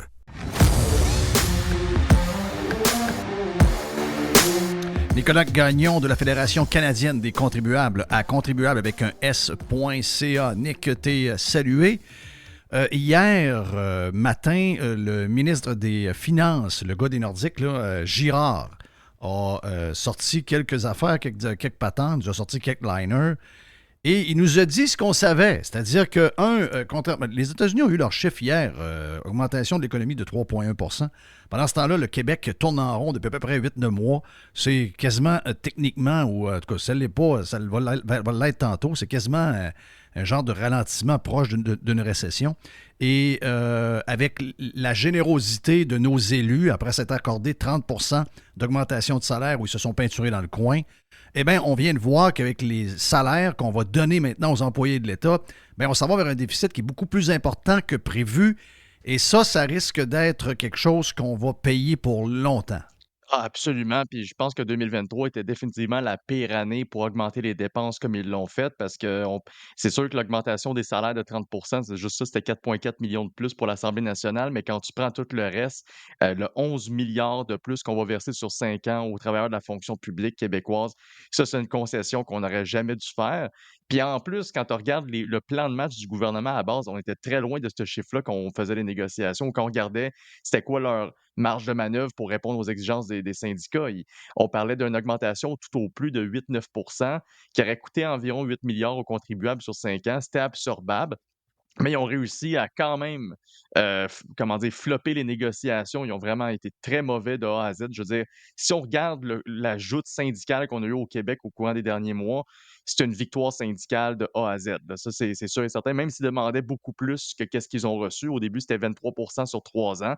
Finalement, ils vont avoir du 17,4 sur 5 ans. Mais quand on regarde les offres sectorielles, tu te ramasses avec du 23 dans certains secteurs, comme pour les enseignantes, puis dans certains autres cadres de métier. J'ai vu dans certains groupes de profs, ceux qui sont dans le milieu des échelles, j'ai quasiment vu du 26. Du 26 et même plus. Ça frôlait le 30 dans certains cas. Wow! Pour justement les échelons plus au, comment dire, pas au début de la carrière ni à la fin, mais entre deux, là, si on veut. Fait que je veux dire, on a vraiment augmenté les dépenses publiques comme ça se peut pas. Déjà qu'elles augmentent graduellement. On a aussi délié les bourses du gouvernement pour faire des cadeaux à General Motors, à Ford, à Nordvolt et compagnie. Mais ça fait longtemps qu'on a des red flags par rapport à la possibilité d'une récession. C'est pas quelque chose qui est arrivé non plus il y a une semaine où est-ce qu'on a appris que l'économie Mais ralentissait. pourquoi ils se sont comportés comme ça alors qu'on voit que les chiffres sont pas bons au niveau de l'économie? On sait pas. Là, quand on embarque dans quelque chose, on sait pas comment ça va finir. Eux autres, ils agissent comme si, c'est passager, ça va partir. Ouais, mais quand tu embarques dans une récession, tu sais pas comment la machine va s'emballer, comment ça risque de finir. Il y a une incertitude là-dedans. Ben, là. c'est surtout la grosse incertitude, c'est de voir à quel point le gouvernement, il allume pas je veux dire, il y a pas de red flag qui apparaît là, dans ses yeux présentement. OK, on parle d'une récession possible, mais est-ce qu'on ralentit les dépenses? Non. Est-ce qu'on restructure le gouvernement? Non. Est-ce qu'on pense à faire des coupures ici à droite et à gauche? Est-ce qu'on pense à non, il y a rien de ça qui est mis de l'avant. Par contre, on vient de donner tout un cadeau aux travailleurs de la fonction publique, mais ceux qui payent pour tout ça, tu sais, j'ai parlé de toutes les subventions des travailleurs et tout ça, mais ceux qui payent pour toutes ces factures-là, c'est le contribuable moyen. Et lui, au prochain budget, là, c'est le budget qui s'en vient au mois de mars, il n'y a rien sur la table présentement. Je ne sais pas pour ceux qui s'en souviennent, là, mais le 7 septembre dernier, François Legault est arrivé et a dit ben, on va faire de quoi? On va aider les contribuables qui sont le plus impactés par l'inflation présentement. Qu'est-ce qu'il fait? Il augmente les dépenses du gouvernement de 11 milliards ces 5 prochaines années, puis il ne met aucune mesure fiscale de l'avant pour aider les contribuables moyens à l'approche d'un budget qui est un budget quand même récessionniste. Et là, comme c'était pas assez, on apprend en plus que le fameux retour à l'équilibre budgétaire qu'on vise pour 2027-2028, qui est supposé être, on s'entend, c'est un objectif de base. Là. Surtout pour un conservateur comme le ministre des Finances, Éric Girard, c'est pas quelqu'un qui est supposé être très étranger au concept d'équilibrer les finances publiques. Après tout, il se présentait quand même pour un parti conservateur avant d'aller à la CAQ. Et là, on se rend compte que finalement, le retour à l'équilibre budgétaire s'est rendu un objectif parmi tant d'autres. C'est pas si important que ça. Alors qu'on s'entend que juste la dette cette année nous coûte aussi cher que qu'est-ce qu'on va donner aux travailleurs de la fonction publique. La dette nous coûte 10 milliards en frais d'intérêt. Si tu me dis qu'on augmente la dette avec les déficits qu'on va perpétuer pour les prochaines années, ça va juste nous coûter de plus en plus cher, avec un gouvernement qui nous coûte de plus en plus cher et le contribuable qui a de plus en plus de difficultés à arriver. Fait que, écoute, soit il y a un signal d'alarme qui s'en vient pour François Legault maintenant, ou il peut dire adieu là, à sa carrière politique après 2026. Là. Je veux dire, éventuellement, il va avoir. De un, on s'entend qu'il n'y a pas beaucoup de satisfaction par rapport à son gouvernement, mais si en plus de ça, il est pas capable de virer le bateau de bord puis de livrer ne serait-ce que le strict minimum, une saine gestion des finances publiques comme il l'a promis, de réduire l'appareil de l'État, de mettre de l'argent dans les poches des contribuables, je veux dire, je donne pas long feu là, au reste de sa carrière politique, c'est certain, mais juste pour venir ces chiffres, parce qu'on parle, tant qu'à parler du fameux 11 milliards, on pourrait parler de ces chiffres-là comme ça n'était, mais j'aime ça le comparer avec les autres types de revenus du gouvernement pour donner une idée à quel point on va vraiment drastiquement augmenter les dépenses. Les dépenses en portefeuille du gouvernement pour les salaires uniquement, cette année, c'est 60,1 milliards. C'est énorme. Ça, c'est quasiment 40 de tout le budget du gouvernement qui ne paye que des salaires. Mais là, on va rajouter sur les 5 prochaines années 11 milliards de plus. Donc, on monte ça pas loin avec si on garde l'inflation, puis on regarde aussi là, l'ajout, l'augmentation de certaines autres masses, de la masse salariale comme telle. C'est 72 à 73 milliards que ça va nous coûter, presque la moitié du budget prévu pour 2027-2028. Et si tu compares ça aux revenus cette année, les impôts qu'on paye, les contribuables québécois, on paye 43 milliards en impôts Hein? au gouvernement. Imagine-toi. toi. Mais le 11 milliards, là, c'est carrément 25 de tout ça qu'on va payer pour juste pas pour engager des fonctionnaires, pour augmenter la masse salariale des fonctionnaires qui sont présentement là. On ne parle pas des futurs fonctionnaires qui vont être nécessairement embauchés. Ça représente quasiment 100 de l'impôt que les entreprises versent au gouvernement du Québec. Dans la dernière année, le gouvernement du Québec est allé chercher 13 milliards d'impôts des entreprises. Puis là, on va verser 11 milliards en augmentation de salaire. C'est complètement démesuré. Puis si tu regardes, par exemple, la principale vache à lait du gouvernement, là, en termes de société d'État, Hydro-Québec, c'est 3,5 milliards que nous verse Hydro-Québec cette année, ce qui est moins que prévu. Ça fait partie des raisons pour lesquelles Éric Girard nous parle d'un déficit qui va être probablement plus important que prévu parce qu'on augmente les dépenses, puis on a moins de revenus dans les poches du gouvernement à cause des sociétés d'État qui fournissent de moins en moins, des entreprises qui sont prises à la gorge, puis tout ce qui reste à la fin, c'est les contribuables qui ont eu une baisse d'impôts, mais que le gouvernement serait très malaisé à aller la rechercher pour être en mesure de balancer ses livres. Fait qu'on est vraiment dans une très mauvaise situation en termes de finances publiques. Je suis content qu'il y ait des... Mais le bout important, tu l'as d'alarme, dit, là, tu l'as dit 2 fois. Le bout important, Nick, tu l'as dit, c'est que le contribuable, je comprends là, qu'au nombre d'employés qui travaillent dans le système étatique, il est énorme. Là. En plus, on rajoute les hydros de ce monde, les villes, le fédéral, etc. C'est fou. Mais le contribuable moyen qui travaille dans l'entreprise privée, puis qui, lui, n'a pas ces augmentations de salaire-là, qui a un revenu moyen qui est plus bas que les salaires des employés de l'État. Avant, on disait que les employés de l'État, ils ne gagnaient pas cher, mais là, je suis en train de découvrir qu'il y a plein d'employés de l'État qui gagnent pas loin de 100 000 par année. C'est énorme. Et c'est jamais le tour de l'autre gang. Mais après ça, on en veut aux gens de, entre guillemets, se radicaliser. Je prends leurs mots à eux autres, ils sont plus hargneux, ils se radicalisent, ils sont fâchés, etc. Ben, Christophe, vous courez après, pas à peu près. C'est pour ça que les gens se tournent vers des politiciens qui brassent la cage un peu plus que les médias et que les politiciens ordinaires n'aiment pas beaucoup. Mais c'est pour ça que les gens se tournent vers des Trump, c'est pour ça que les gens se tournent vers des Poilievre. Puis au Québec, nous autres, on fait pas partie de l'équation, là, mais ailleurs dans le monde, les gens en ont jusque-là, parce qu'il y a des gens qui sont plus gâtés que d'autres, puis il y en a d'autres qui ont absolument rien. Ils font juste payer. Ils ont jamais... on n'a jamais... Moi, je suis dans l'entreprise privée depuis toujours. J'ai jamais rien eu d'eux. Je ne fais que donner. J'ai 56 ans, sacrément. Et je sais que tout ce que j'ai donné, même la RRQ, on est en train d'augmenter ça chaque année quasiment. Quand ça va arriver mon tour, j'en aurais pas bien.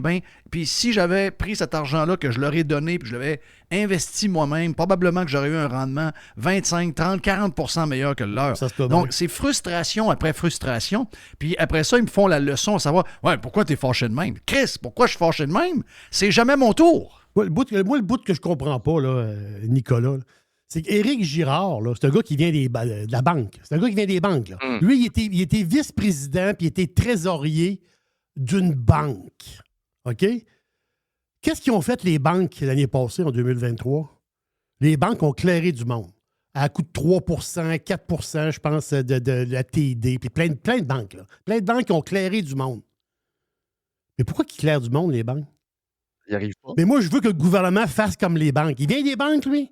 Qui fasse comme les banques, qui clairent 3, 4, 5 de leur staff. Ah, absolument. Puis c'était supposé être ça le dire. Après ça, on va parler. Fais comme si tu étais à la banque. Absolument. Mais là, t'es rendu un politicien. Puis là, Christophe, c'est nous, on engage tout le monde. Puis ceux qui partent à la retraite, t'engages d'autres mondes. Il y a des banques, là, la Banque nationale. Il vient de la Banque nationale, lui. Oui, la Banque nationale, là, tout le monde qui part à la retraite. C'est une nouvelle du mois de décembre. Ça fait pas longtemps, le mois de décembre, c'est un mois. Tout le monde qui part à retraite à la Banque nationale ne sont pas remplacés. Là. Girard, fait comme les banques. Ben, écoute, je suis 100% d'accord avec toi. Puis en plus, le gouvernement du Québec a un problème depuis plusieurs années qui est avoué, mais qui essaie pas de corriger. C'est l'impressionnante rotation qu'il y a dans l'ensemble de la fonction publique. C'est-à-dire qu'il y a souvent il y a un très grand nombre de personnes qui quittent leur poste, mettons, après 1 an ou 2. Puis il y a beaucoup de rotation à ce niveau-là. Puis tu as énormément de départs à la retraite aussi. On s'entend qu'on a ce creux démographique-là qui nous frappe tranquillement. Mais au lieu de fermer ces postes-là, de faire essentiellement faire de la mise à pied par attrition ou de fermer les postes par attrition, donc quand les gens partent à la retraite, tu fermes juste le poste, ou même de carrément juste faire preuve d'audace puis de carrément couper quand même. Je veux dire, on essaie toujours de rester le plus humain possible quand on parle par exemple, de couper des postes parce qu'il n'y a personne qui veut être à la place de quelqu'un qui perd sa job. Mais il faut arrêter de croire aussi que tous les postes qu'on a dans l'appareil public québécois sont des postes qui ne peuvent pas être remplacés de manière plus efficiente et efficace. On est quand même en 2024. Je veux dire, je vais être bien plate, mais si tu regardes les effectifs gouvernementaux qu'on a ajoutés les dernières années, là, depuis que François Legault est arrivé au pouvoir, 49% des effectifs supplémentaires, c'est du personnel de bureau, c'est du personnel de soutien, c'est des cadres. C'est des gens que, je suis désolé, là, mais il y en a plusieurs d'entre eux qu'un algorithme pourrait faire leur job ou qu'on pourrait carrément même trouver un meilleur, une meilleure contrepartie dans le privé qui ferait ça à un meilleur taux horaire, toujours avec beaucoup moins d'avantages sociaux à couvrir. Mais non, on n'a aucune prise de conscience à ce niveau-là. Si tu regardes l'objectif de François Legault en 2018-2019, on parlait de réduire de 5 000 le nombre de fonctionnaires. C'était quasiment 1%, c'était rien, mais c'était un pas dans la bonne direction. Finalement, on a rajouté au-dessus de 65 000 personnes depuis ce temps-là, dont pas loin de 50%, je vais être bien plate, c'est des semi-pousseux de crayon, puis oui, tu as aussi des cadres là-dedans, mais c'est pas des personnes qui amènent de la valeur plus à l'économie québécoise, c'est des gens qui coûtent essentiellement plus cher. Au final, juste le budget qu'on verse pour payer l'ensemble des travailleurs de la fonction publique québécoise a augmenté de 10 milliards au courant des 5 dernières années, mais malgré toutes les red flags qu'ils ont, effectivement, tu as un banquier et tu as aussi un gros bonnet, je veux dire, de l'investissement. Tu as quand même quelqu'un comme Fitzgibbon qui il vient pas je ne sais pas s'il vient des banques, mais à la base, c'est quand même quelqu'un qui connaît les chiffres et qui sait comment gérer une entreprise puis s'assurer à ce qu'elle soit pérenne. Puis on s'entend que si tu gérais une entreprise comme le gouvernement du Québec se gère présentement, tu ferais faillite il y aurait très longtemps. Mais d'une manière ou d'une autre, ça prend, je ne sais pas qu'est-ce que ça va prendre au gouvernement pour avoir, je veux dire, le 180 degrés qui est nécessaire pour amener un peu d'ordre, parce que présentement, on s'enfonce vers le gouffre. Puis je veux dire, j'aime pas ça m'avancer jusque-là puis être apocalyptique, mais la réalité, c'est que les finances publiques présentement au Québec sont insoutenables. Et comme c'était pas assez, on s'entend, l'objectif premier de François Legault, moi qui pensais que c'était de faire de l'économie québécoise la plus importante, la plus riche, la plus développée, non, ça a été finalement de rattraper notre écart avec l'Ontario. C'est rendu ça pas mal l'obsession de François Legault. Puis tu regardes l'article qui a été publié hier par pas Éric Girard, Michel Girard cette fois-ci, un chroniqueur du Journal de Montréal. On apprend que l'écart avec l'Ontario, du moins l'écart de richesse, a augmenté. Puis dans le fond, on a un patrimoine net qui est 37,4% inférieur à celui du ménage ontarien. Mais nous, mon obsession, c'est d'être aussi riche que les Ontariens. Là. Puis on n'est même pas capable de le faire. On n'y arrive même pas. En fait, l'écart a réussi à s'accroître malgré que François Legault en a fait son obsession. Fait que peut-être qu'il va finir par comprendre que c'est pas avec des subventions, c'est pas en augmentant le poids de la fonction publique, c'est pas en distribuant des augmentations salariales à ses cadres comme à ses élus. C'est peut-être pas de même qu'on aide l'économie à être plus compétitive avec ses voisins. C'est en réduisant les taxes, en réduisant les réglementations, c'est en réduisant, en s'attaquant à l'impôt. Il l'a fait une fois, la baisse d'impôt de 1%, mais je tiens à rappeler une chose. 1% de baisse d'impôt, c'est bien cute, puis on était bien contents, c'est une victoire pour nous, mais elle est disparue, cette baisse d'impôt-là. Les augmentations de tout le reste, tout a disparu. Ben c'est ça, la RRQ, l'assurance-emploi, ça fait en sorte que les gens qui pensaient avoir une baisse d'impôt de 1% cette année ont vu leur charge sociale augmenter de manière plus importante que la baisse d'impôt à laquelle ils ont droit. Fait que finalement, je veux dire, tu peux pas donner une baisse d'impôt d'un bord puis d'aller la rechercher de l'autre côté puis faire croire que tu as à cœur les contribuables. Mais je veux dire, rendu là, c'est comme parler à un sourd pour quelqu'un comme Éric Girard ou son gouvernement. Là. Nick, 2 choses. Il nous reste à peu près 5 minutes, donc 3 minutes chaque. OK, on va finir avec l'essence. Allons-y avec la déclaration de Poilievre sur l'incompétence des maires qui a fait autant jaser. Toi, comment tu vois ça? Ben, écoute, tout ce que j'ai à dire, c'est que j'ai vu beaucoup de personnes sortir dans les médias pour, comment dire, attaquer Poilievre, ne serait-ce que pour le dire que c'était pas correct de s'attaquer à des maires, puis la super mairesse Plante, mais j'ai vu aucun chroniqueur défendre le bilan de M. Marchand ou de Mme Plante. C'est-à-dire qu'on a préféré lancer des œufs sur Poilievre, sur le messager, plutôt que sur les personnes qui étaient visées. Et pourtant, tu sais, incompétence, je trouve que c'est un mot qui est assez faible, en fait, dans les circonstances, parce que Merci. c'est plus que de l'incompétence, c'est idéologique. C'est franchement déconcertant de voir comment ces deux villes-là, les deux plus importantes du Canada, pour nous en tant que Québécois, mais aussi parmi les plus importantes villes au Canada, sont aussi mal dirigées. Puis il y a une affaire que je trouve intéressante parce que, tu sais, là, on a parlé beaucoup de l'accès à l'habitation, les nouveaux logements, etc. Puis ça, on s'entend que c'est un enjeu extrêmement important, mais un autre enjeu qui est important aussi, c'est la fiscalité. Puis Montréal et Québec ont aussi quelque chose en commun que très peu savent, c'est que c'est les deux villes qui chargent les plus hauts taux de taxes commerciales au pays. Montréal, c'est la ville qui pénalise le plus ses commerçants à travers tout le Canada, puis Québec est deuxième. Hein? Si on y va juste en Ouais. évaluation Au pour les Canada, pour tout ce qui est au commercial, Canada, de toutes les villes au Canada. tout le Canada, oh oui, je me base sur Un, un deux. rapport qui a été publié par Altus Group en octobre Wow. dernier. Fait, écoute, juste pour donner Ils le une font idée. tous les ans, eux autres, pas tous les ans, c'est la même chose. Oui, à toutes les ans. Mais malheureusement, on aimerait ça que ça change, mais non, Oui. c'est toujours pareil. Juste donner une idée, en taxe commerciale, pour chaque tranche d'évaluation de 1 000 à Montréal, tu payes à Québec. C'est à Québec. C'est ça. Écoute, c'est à Québec, ça coûte plus cher finalement. À Québec, c'est 36 et 1 sou. À Montréal, c'est 34,51. Si tu vas à Vancouver, pour chaque tranche d'évaluation de 1 000 c'est 9,38 Hein? C'est une fraction. Mais tu sais, regarde aussi les augmentations de taxes. À Québec, on a eu 6,5 sur les 2 dernières années, 3,9 cette année, 2,6 l'année dernière. Puis cette année, c'était la plus importante depuis 2002, on s'entend. Puis en contrepartie, qu'est-ce qu'on a eu de plus? On a eu des augmentations de taxes pour les animaux de compagnie. On a des augmentations de taxes pour la taxe de bienvenue qui a augmenté en parking. 2022 pour les résidences d'une valeur de 500 000 et plus. Mais on continue à flouber de l'argent à droite et à gauche. Puis à Montréal, c'est la même chose. On a augmenté de 9 les taxes en 2 ans, malgré le fait qu'on est parmi les villes qui taxent le plus au Canada, ne serait-ce qu'autant pour les commerçants que pour les particuliers.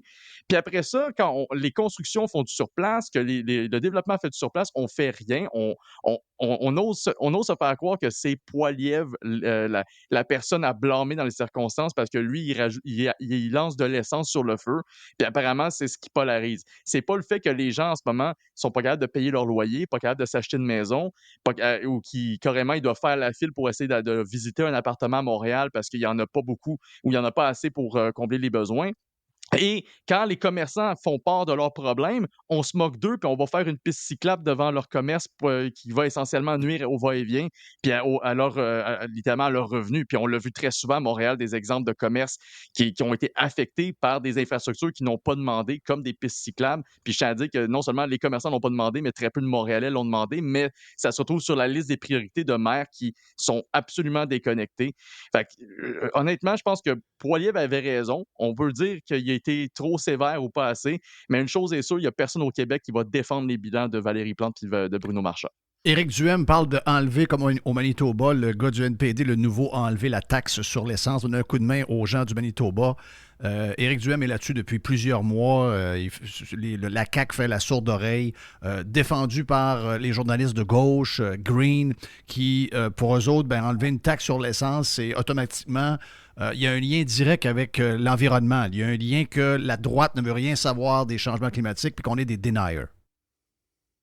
Ouais, d'un, il va falloir peut-être expliquer à cette même gauche-là que c'est pas du tout de la même manière que la gauche dans l'Ouest pense, parce que oui, comme tu l'as mentionné, Wab Kinew, c'est le premier ministre manitobain, est néo-démocrate, qui vient d'offrir un répit de 14 cents aux automobilistes de sa province, mais il n'est pas le seul gauchiste, si on veut, à l'Ouest à penser à ça. Il y a aussi le parti néo-démocrate de la Saskatchewan qui fait présentement pression sur le gouvernement, le parti Saskatchewan, donc de Scott Moe, pour qu'ils enlèvent la taxe de 15 cents par litre d'essence. Donc là, c'est rendu que c'est un parti de la gauche à l'opposition dans l'Ouest qui fait la pression sur le gouvernement pour avoir à peu près ce qui est déjà offert par un autre gouvernement de gauche, qui est aussi offert par un gouvernement de centre-droite en Ontario et aussi offert par le gouvernement de Furray à Terre-Neuve et Labrador. Donc, on est rendu à 3, bientôt peut-être 4 provinces à avoir un répit fiscal à la pompe.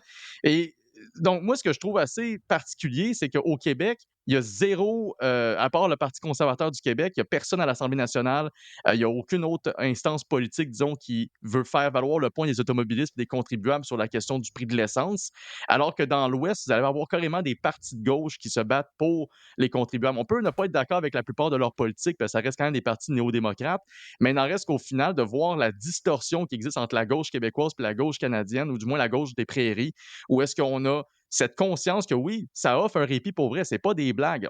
Juste en Manitoba, on va sauver environ 250 $ par ménage au courant des 6 prochains mois, juste à cause d'une simple suspension de la taxe sur l'essence. C'est pas inventé.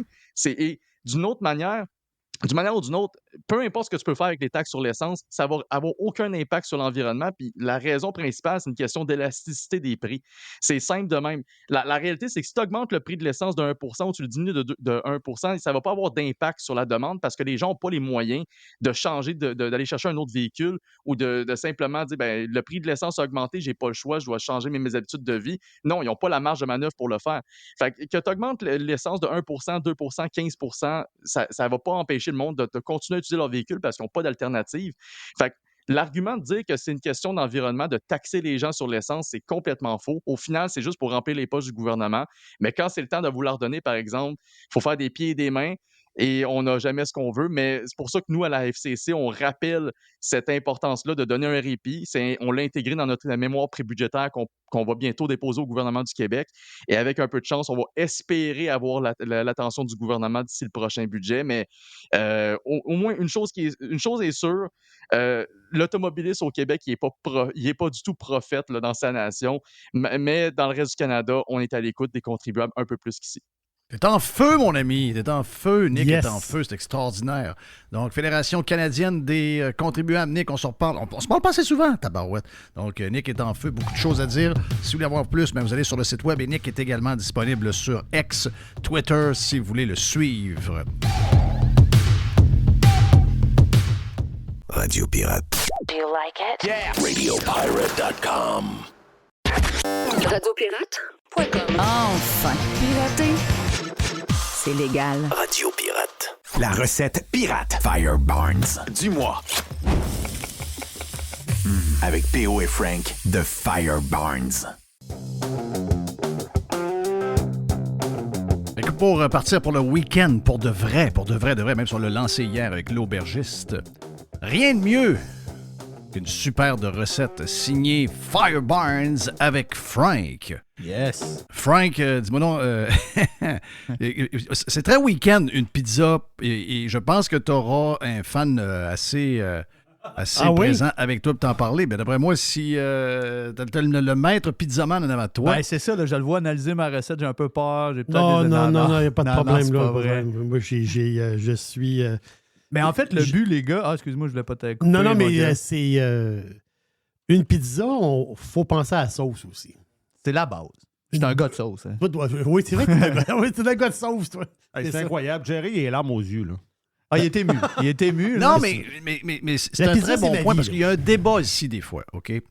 Des fois, j'ai un débat avec ma blonde parce que ma blonde a toujours des sauces tomates qui sont faites pour, mettons qu'on se fait des meatballs, qui est prévu pour la pizza, elle a toujours ces petits sacs congelés qu'elle a fait, puis elle a fait mijoter ça, puis des fois, quand on est mal pris, on a le goût d'une pizza maison, puis hop, on regarde dans le congélateur, on n'a plus nos petites sauces. Ma blonde a dit, ouais, j'ai une sauce achetée à pizza. Mm-hmm. OK? Une chose à pizza. Pas une sauce tomate, là, une sauce à pizza. Puis là, des fois, il y en a qui disent, ouais, je vois pas tellement la différence, tout dépendamment de ce que tu mets dans ta sauce maison, puis ce qu'il y a dans la sauce achetée. Mais moi et ma blonde, on n'est pas d'accord avec ça. Il y a une grosse différence entre une sauce achetée, donc pizza, et une sauce maison. C'est énorme, là. En tout cas, il y en a qui disent que il y a tellement d'affaires d'une pizza que j'essaie de trouver la différence, je suis pas capable. Moi, je la vois. Je sais pas vous autres, j'imagine que oui. Ce qui est, c'est que nous autres, on est Nord-Américains. Les Nord-Américains ne voient pas la pizza de la même manière, mettons, qu'un Italien. Non, exact. En Italie ou en Espagne ou en Europe, là, eux autres, vraiment, la pizza, c'est... La sauce à pizza, eux autres, c'est très tomate, pure tomate. Mm-hmm. Même C'est des ça. fois, c'est à peine si c'est salé. Ouais, exact. C'est très, très naturel, tomate. sais. Tandis qu'ici, en Amérique, on aime ça un peu plus, tu sais, oregano. Tu veux dire, on aime ça de la sauce un peu plus torquée. Un là, peu plus d'épices. C'est dedans, moins la ouais. tomate pure, là, tu sais. Juste avec un petit filet d'huile d'olive. Non, Un peu d'ail dedans. Oui, nous autres, on aime ça vraiment plus loadé un peu. Là. Ben oui. Avec plus de goût. Là, Exact. Parce que, regarde, on va te donner un exemple. J'ai mangé, je ne sais pas quand est-ce, avant les fêtes, j'ai mangé une pizza margarita, c'est ça? Oui. Avec... puis c'était un peu plus traditionnel, OK? Dans une place italienne un peu plus traditionnelle, puis je voyais que c'était une sauce traditionnelle italienne avec pas grand-chose dedans. Par après, j'en mange un autre peut-être 3 semaines, un mois après, mais là avec une sauce plus nord-américaine comme tu dis. Donc là, je goûte l'ail, je goûte les épices que tu dis italiennes, je goûte je goûte toute la patente. Moi, je trouve que ça fait toute la différence au monde. Moi, je préfère ça. Plus il y a du... Ben, en fait, j'aime les deux, puis ça dépend dans quel mood, dans quel vibe que t'es, puis c'est quel type de pizza t'as le goût de manger. Ça, moi, c'est une pizza de football. C'est une classique, pépé fromage. La pépé fromage. Tu te fais une bonne sauce tomate, puis tu mets les épices que tu veux. Puis si l'organ t'aime pas ça, mais t'en mets pas, tu mets d'autres choses. Puis moi, je l'ai fait vraiment à partir de notre Sambal Oleg, qui est notre nouveau produit qu'on a lancé la semaine passée. Raconte-moi ton histoire. Comment ça se fait que vous êtes parti à faire ça? Parce que je sais qu'il y a beaucoup de monde qui cuisine pas avec ça, mais toi, on cuisine énormément avec ça. Comment ça vous est venu l'idée par rapport à la sriracha, en voyant le succès que vous avez eu avec ça? C'est quoi qui a fait ça? C'est sûr, ces deux produits qui suivent quand même en épicerie, on les voit souvent, sont assez proches dans la gamme asiatique. Quand il y a eu un shortage de sriracha, il y a 2 ans à peu près avec la sriracha, c'était la même compagnie qui faisait la Sambal Oleg qu'on était habitués quand même. Oui, c'est vrai que c'est la même compagnie, tu as raison. Il y a aussi eu un shortage de Sambal Oleg, puis là, il y en a eu d'autres sur le marché, puis c'était jamais ça.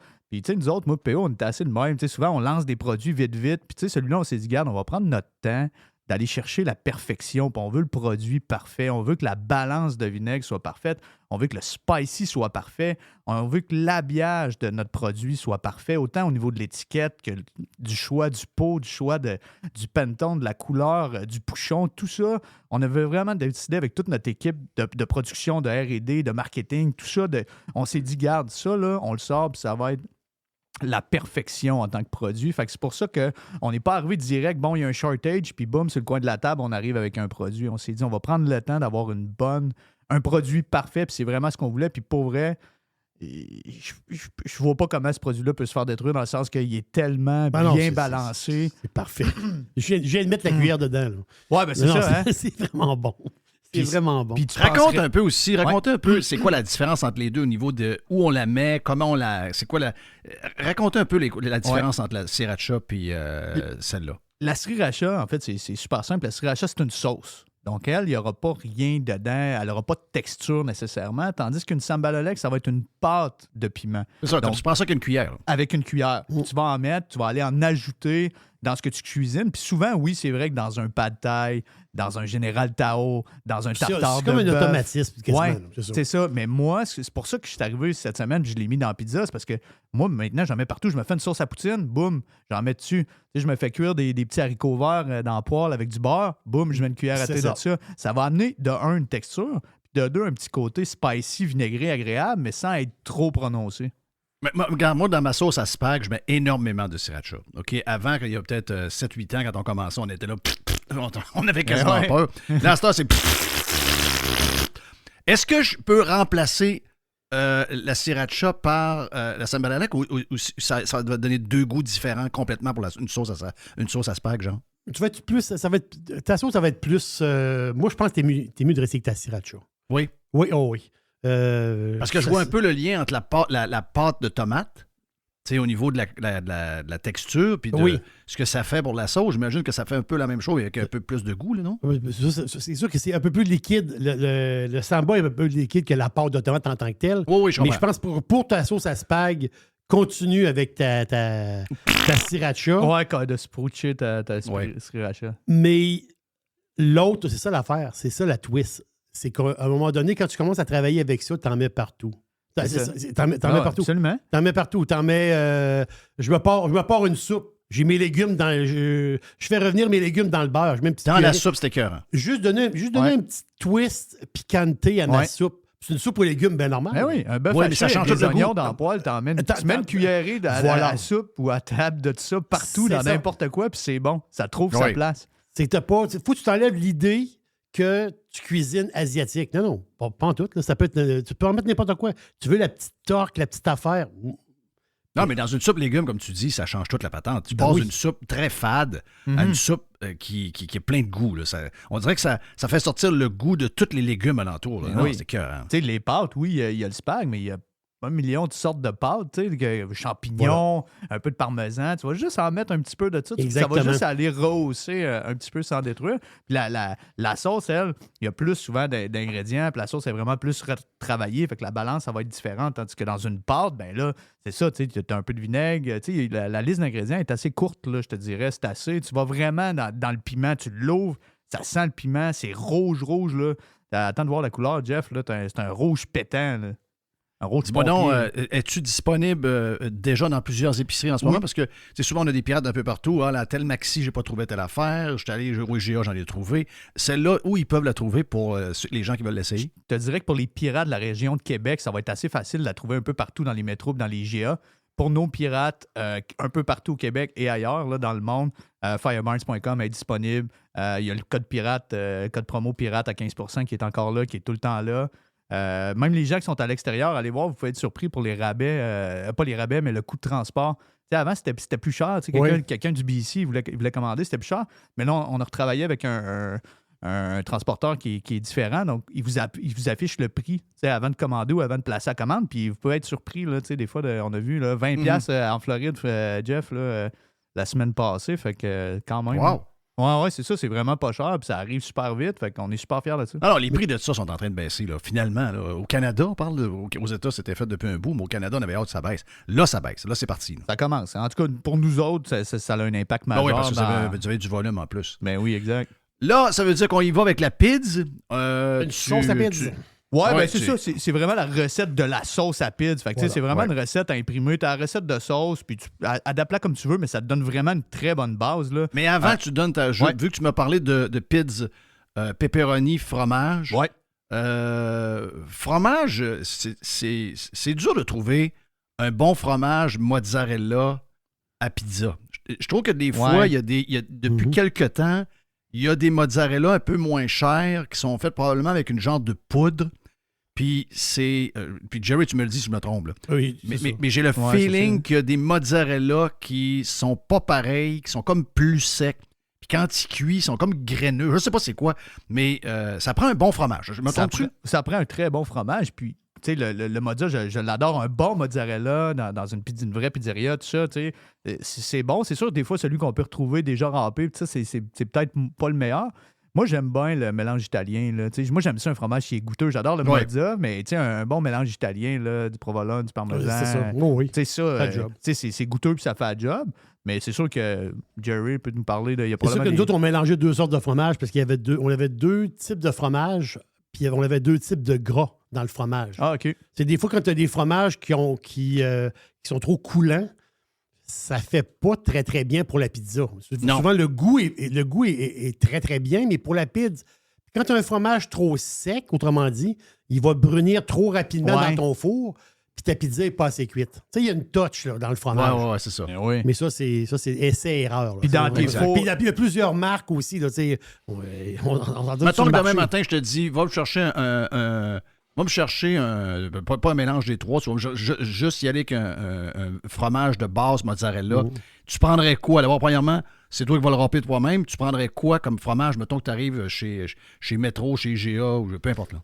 Le fromage Saputo régulier, le mozzarella régulier. Le carré rouge? La boule? Là, le carré rouge. Non, le carré rouge. Ouais. La vraie brique, tu as le léger puis tu as le régulier. Mais tu prends du léger, mais tu y mets un petit peu de... Tu y mets un petit peu de cheddar dedans, juste une petite affaire. OK, tu le rajoutes. Tu peux aller ajouter du gras un peu dedans? Mettre un peu de gras dedans. Juste une petite affaire. Beaucoup de spéciaux chez Panier Extra pour les fromages, pour la pizza en passant. Énormément de spéciaux.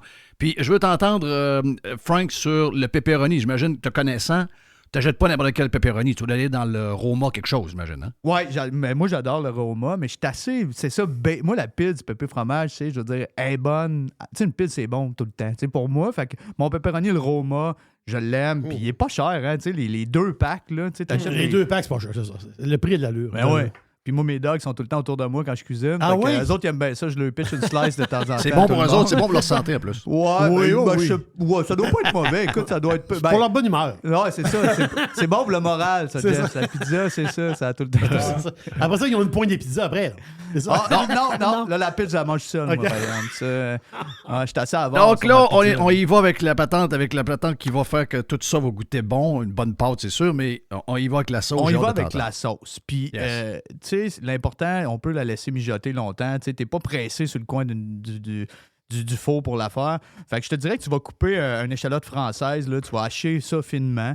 Fait que dans ta poêle, à feu moyen à peu près, tu vas aller faire, avec un petit filet d'huile d'olive, tu vas aller faire revenir tes échalotes, ton échalote française. Bon, écoute, 1 à 2 minutes, là, juste pour aller leur chercher une petite couleur. Juste que ça sente bon dans la maison. Ouais, ça sent bon. Tu startes ta sauce avec ça.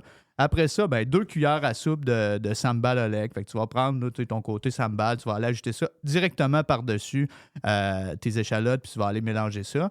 Fait que tu vas garder ça encore 1 à 2 minutes. Là, tu vas vraiment aller, aller faire mixer, puis ça va sentir bon. Là, tu vas le sentir, là, ton espèce d'effet un peu spicy de la sambal. C'est après ça que tu vas aller ajouter tes tomates broyées. Fait que tu sais, les grosses cannes de tomates broyées, c'est ça. 796 ml. Là. Fait que tu te casses pas la tête. Tu n'es pas obligé de sortir ton robot non plus, tout ça. Fait que tu vas aller mettre ta canne au complet. Moi, je mets un peu d'eau. Si tu veux pas qu'elle soit trop épaisse, je mets juste une demi-tasse d'eau. Puis de toute façon, tu vas laisser mijoter longtemps. Fait que ton eau va avoir eu le temps de s'évaporer un petit peu. Puis un coup que tout ça c'est fait, c'est là que tu vas aller mettre les épices que tu aimes. Bon, écoute, chacun a ses épices préférées. Moi, les classiques, c'est assez origan, basilic, thym. Là, c'est Au des restaurant, épices séchées. je vais dire un de nos secrets. On avait le mix origan Ouais. et basilic. Ça prend le mix des deux. Ouais. Ouais. La twist des deux, c'est parfait. Ouais, il y a comme quelque chose qui se Oui. passe entre ces Il y a une trois chimie, c'est épices-là. comme deux frères. Ouais, c'est ça. Il y a une chimie, ça sent. Tu vois tout de suite, là, tu pourras. Tu sais, puis que c'est ce qui fait. C'est pas une sauce marinara, tu sais. C'est ce qui Non, va faire la différence, voilà. que c'est pas une sauce marinara, puis qui goûte seulement les tomates. Bon, le petit sucre, c'est sûr, il faut mettre du sucre pour aller couper un peu l'acidité de la tomate. Ça prend ça. T'en mets pas trop, parce que tu veux pas une sauce à pizza qui est sucrée, mais juste pour aller casser un petit peu ton acidité. Sel, poivre. Moi, j'aime, tu sais, mon poivre du moulin, qu'on aime bien l'appeler, là. Moi, je l'ai tout le temps pas loin, là. C'est rare que je me gratte pas un peu de poivre, là, sur toutes mes sauces, tous mes trucs. Puis c'est ça. Après ça, that's it, tu fais ta pizza. Mais tu laisses mijoter, là, c'est ça, une bonne demi-heure, là. Une demi-heure, 1 heure, si tu peux. Puis ça va être très bon si tu le fais mijoter 2 heures aussi, là, à feu très doux, là, si tu as d'autres choses à faire. Je pense plus tu vas l'important, c'est juste que ça colle pas dans le fond. Puis, Comme Jeff disait tantôt, c'est le fun. Tu peux faire une batch un peu plus grande. Tu fais le double de la recette, mais tu as de la sauce de prête. Fait que tu dis, demain soir, je mange de la pizza, tu sors ton petit sac, tu as de la Si sauce. ziploc par individuel, dans Voilà. un gros ziploc de congélation, t'en as une dizaine, ça fait le job. Mais Ça oui. fait le job. Comme les pâtes. Tu sais, moi, les pâtes à Oui. pizza, là, tu sais, ça coûte rien. Tu peux la faire aussi. C'est sûr que, bon, tu peux arriver à quelque chose de meilleur, mais un bon Trop dépanneur. d'arion pour rien. Il y a Le pas- panier extra congelé à 1 pièce et demie, oui. 2 pièces. T'en Merci, as bon 5-6 dans le congélateur. Il n'y a ça pas fait le job. grand mieux dépanneur que ça. T'as ton boule de pâte, ta sauce, tes petits pépéromas puis ton fromage. That's it, that's all. Fait que, Notre chum Carlos, l'autre jour, on l'a vu un genre de débat de pizza avec Carlos. Lui, c'est pepperoni sur le dessus. Toi, c'est-tu pepperoni en dessous? les deux. OK. Ouais. Ah, c'est encore Moi, meilleur. toi, t'es Ah ouais. des deux équipes. toi, là. Ouais. Moi, dans le fond, je roule ma pâte, je pétris ma pâte. Après ça, je vais Une aller mettre couche en dessous. je mets ma sauce, puis j'en mets partout où il y a de la sauce. Fait que Oui. ça me prend au complet. Après ça, je mets le fromage, puis là, après ça, je mets mon pepperoni OK. sur le dessus. Ah. Moi, je suis les deux. Fait que moi, tu vois, il n'y a C'est- pas de OK, débat. toi, Moi, c'est la totale. me chicane pas avec personne. Moi, c'est extra pepperoni, ma pizza. Ça, c'est extra pépé. Ouais, tout le temps. Je vais te dire une affaire. L'autre affaire aussi qu'on a faite comme test. Tu sais, avant, on avait des plants de tomates à la tonne. Donc, arrivé à l'automne, on ne savait plus quoi faire avec les tomates. Là. On fait des sauces tomates, des soupes tomates, des affaires. Puis, un autre débat qu'on a eu. Est-ce qu'il y a une grande différence dans une genre de sauce de même entre prendre une canne de tomates en dés et des tomates fraîches? C'est sûr qu'il y a une Je trouve- différence. Oui. Ouais. C'est- il y a- Pas il y a- capable de l'avoir. Ouais. Tu l'as pas vu, toi? C'est Ah ouais? bien dur, bien dur, bien dur. On était comme, tout le monde était là. Ah non, c'est sûr qu'il y a une grosse différence. Finalement, quand tu le fais, puis tu sais pas c'est lequel, tu fais le test. T'es 5-6 personnes, puis il y a personne qui va vraiment... Tu sais, tu sais qu'un peu par un hasard, tu tombes sur un ou sur l'autre, là, c'est 50-50. Mais sérieux, ça... Oui, OK, si t'es ça, parfait. Ouais, Mais aller t'acheter des tomates pour faire ta sauce tomate... Non, tu vas pas trop cher Non, les tomates non, pour ça, ça. ouais, Faut que c'est tu ça. n'ailles, faut être des tomates chez vous là, Ouais, qui ouais. poussent. Là. Des Ben quoi que les cannes, boîtes de mais tomates chez en vous- dés, ça commence à être un luxe, pas pire. Ouais, c'est ça, ils ont monté le prix pas mal. Ils ont monté C'est le prix. Paul qui ont monté. Tout a monté, ça n'a pas de bon sens quand même. C'est capoté. Mais c'est drôle, parce qu'il y a du monde qui cuisine, justement, que tu parles de tomates. Quelqu'un qui en fait beaucoup de tomates, dit j'ai un jardin, j'ai des tomates. Normalement, il se fait de la sauce aux tomates, puis là, il y a beaucoup de pots de tomates dans sa sauce. Ça veut dire qu'il était écœurant, qu'il crève des pelés. Ouais, ça, on ben entendu. oui. S'il y a trop de pots, ça fait des lignes. Ça fait des lignes Ouais, partout. ouais, t'as Faut raison. t'enlèves tout. Là. Non, c'est ça. Mais à un moment donné, quand tu as 2, 3, 4, 5, 6 tomates, c'est pas pire. Mais quand t'es rendu à 25-30 tomates, t'es écœurant de ta barouette des pelés. Tu dois peut-être plus voir la différence quand on parle de marinara, justement. Quelque chose qui est plus centré sur la tomate, moins ses épices. Tu n'ajoutes pas des oignons, des échalotes, des épices. Quelque chose qui est T'en vraiment... dans ta marinara de qu'est-ce que tu mets dedans, toi? Écoute, je mets moins d'épices. Moi, je vais vraiment sur la tomate. Fait que c'est le poivre, beaucoup, les tomates. Mais tu vois, un petit peu de sucre parce que la tomate, il faut quand même que. Faut tout le temps quand même que tu coupes son acidité. Là, mais il y a quand même, c'est ça, la différence entre les deux. Peut-être que moins il y a d'épices, puis moins tu es axé peut-être sur la pizza, plus que la tomate, elle va prendre de la place. Frank de Fireburns, en fin de semaine, as-tu des chums qui vont pour une pizza puis écouter le football? Parce que tu sembles avoir toujours un peu de monde chez vous pour un petit verre de vin, une petite bière. Ok, oui. Écoute, fin de semaine passée, quel week-end de football. Écoute, moi, je suis très lion. J'ai pas été rassasié, moi. Ben, moi, j'ai été triste pour les Bills, là, mais ouais, c'est ça. Ça n'a pas été les plus grosses games qu'on a vues, mais j'aurais aimé ça que les Bills passent. Même si j'étais un fan des Dolphins, même si les Bills, je suis habitué des haïr parce qu'ils sont dans la même division que moi, puis ils gagnent tout le temps, puis ils me battent tout le temps à cause des Dolphins. Mais là, j'aurais aimé ça qu'ils passent Casey. Il me semble que j'aurais trouvé ça agréable. La prédiction, Chief Ravens. Lamar. Moi, là, en tout cas, c'est un grand carrière. Moi, je trouve qu'il est fort. Puis les Lions à San Francisco? Les Lions. J'ai pas le choix de te dire que...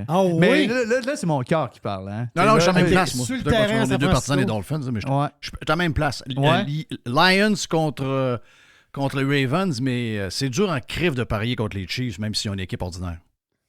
Ouais, c'est ça qui arrive. Mais j'avoue que c'est dur de parier contre eux autres, comme c'était dur de parier contre les Pats dans le temps de Brady. Puis tout ça, il était tout le temps là, mais c'est le corps. Tu savais il va faire un miracle à un moment donné. Ben oui, c'est ça qui arrive. Mais en tout cas, j'ai bien hâte de voir les Ravens. Mais en tout cas, fait que c'est ça, là, c'est dimanche. Fait que la semaine passée, on avait un samedi. J'aime ça, moi, les week-ends, qu'il y a du football samedi après-midi, samedi soir, dimanche après-midi, dimanche soir. Moi, le Super Bowl, ce serait un samedi. C'est de la merde le dimanche. Oui, c'est ouais, mais les gars, pas chez Fireburn. Parce que nous autres, on est férié le lundi. Rappelez-vous c'est vrai. Le lendemain du Super Bowl, vous autres, c'est vous êtes férié. forts. Fait que, écoute, nous autres, on a compris ce game-là. Nos employés sont bien contents de ça aussi. Puis ça fit avec le brand, on s'entend. Là, on est des grands fans de foot. Fait que pour nous autres, c'est comme si c'était un samedi ou un petit week-end prolongé. Puis il y en a peut-être de nos employés qui trippent pas sur le foot nécessairement, mais qui sont bien contents de cette petite journée-là. Ouais. Hey, thank you, Frank. Merci pour la recette du mois Fireburns. Une super sauce à pizza. Garde, super simple à faire en plus, puis ça va sentir bon dans la maison. Bon football en fin de semaine. T'as-tu ton chum Babu, vas-tu être dans le coin? Comment est-ce qu'il va, Bab, d'ailleurs? Il va bien. J'arrive de le voir tantôt, justement. Il est top shape. Là. Il est dans son mode Patrick. Là. Il y a le Patrick Roy qui revient à Montréal ce soir. Fait qu'il est bien content. Très nice. Il était au Monster Spectacular la semaine passée là, à Montréal. C'est pour ça qu'il n'est pas venu voir le foot. Mais ouais, il vient souvent faire un tour. C'est un triple d'arcade, lui. Moi, je me suis acheté un arcade. Là. Je sais pas si vous l'avez vu sur Facebook. Moi, je l'ai vu, moi. Ouais. T'es full machine à boule, puis tout? Ouais, ben c'est vraiment une arcade, mais elle est bâtie sur mesure. Puis il y a tous les jeux dedans. Mais tous les vieux, là, Crazy Taxi, NFL Blitz, NBA Jam, sont tous là. Puis c'est pas une mini. Il y en a des fois qui vendent genre chez Léon puis des trucs comme ça, là, mais c'est comme pour enfants, c'est tout petit. Moi, c'est pas ça que je voulais. Moi, elle est grosse, là. Elle est plus haute que moi, là. Fait que c'est une grosse TV, 32 pouces, puis l'arcade est montée par-dessus. Fait que j'ai les joysticks puis tout ça. Puis j'ai mis tous les jeux Super NES, Nintendo, Sega, les vintage arcades. Sûrement. Oui. Ah oui, c'est sûr, ils sont tous là de 10 000. Ils sont tous là. Ouais. Fait que, thank you, Frank. Bon week-end de football. Bonne recette à tout le monde. Si vous voulez avoir du stock de Fireburns, vous allez dans le site de Fireburns. Le code promo, encore, tu le dis, c'est quoi? Puis il est encore éligible pour les pirates. Ça a le goût de faire venir de la sauce, des épices, n'importe quoi. Moi, je suis équipé en Floride, j'ai tout ce qu'il faut. On a tout ce qu'il faut. Toutes nos viandes ont été faites avec de la Fireburns en temps des fêtes. Donc, c'est A1. Le code promo, c'est pirate. Ouais, pirate au singulier. 15% de rabais surtout. Donc, c'est vraiment cool.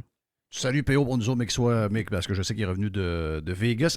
Il Yes. est allé manger un In-N-Out Burger, le salaud. Il m'a envoyé des photos, donc tout le monde Ok. qui va Oui. chez Tu peux- In-N-Out Burger Tu m'envoie peux des pas photos aller juste pour me manger faire un mal. In-Out si tu vas à Vegas ou en Californie. C'est impossible, tu sais. C'est impossible, ça prend un In-N-Out Burger. Thank you, Frank. Salut. Voilà pour la recette du mois de Fire Barnes. La recette pirate Fire Barnes du mois. Avec P.O. et Frank de Fire Barnes. This is going to give you the energy to go on. Radio Pirate.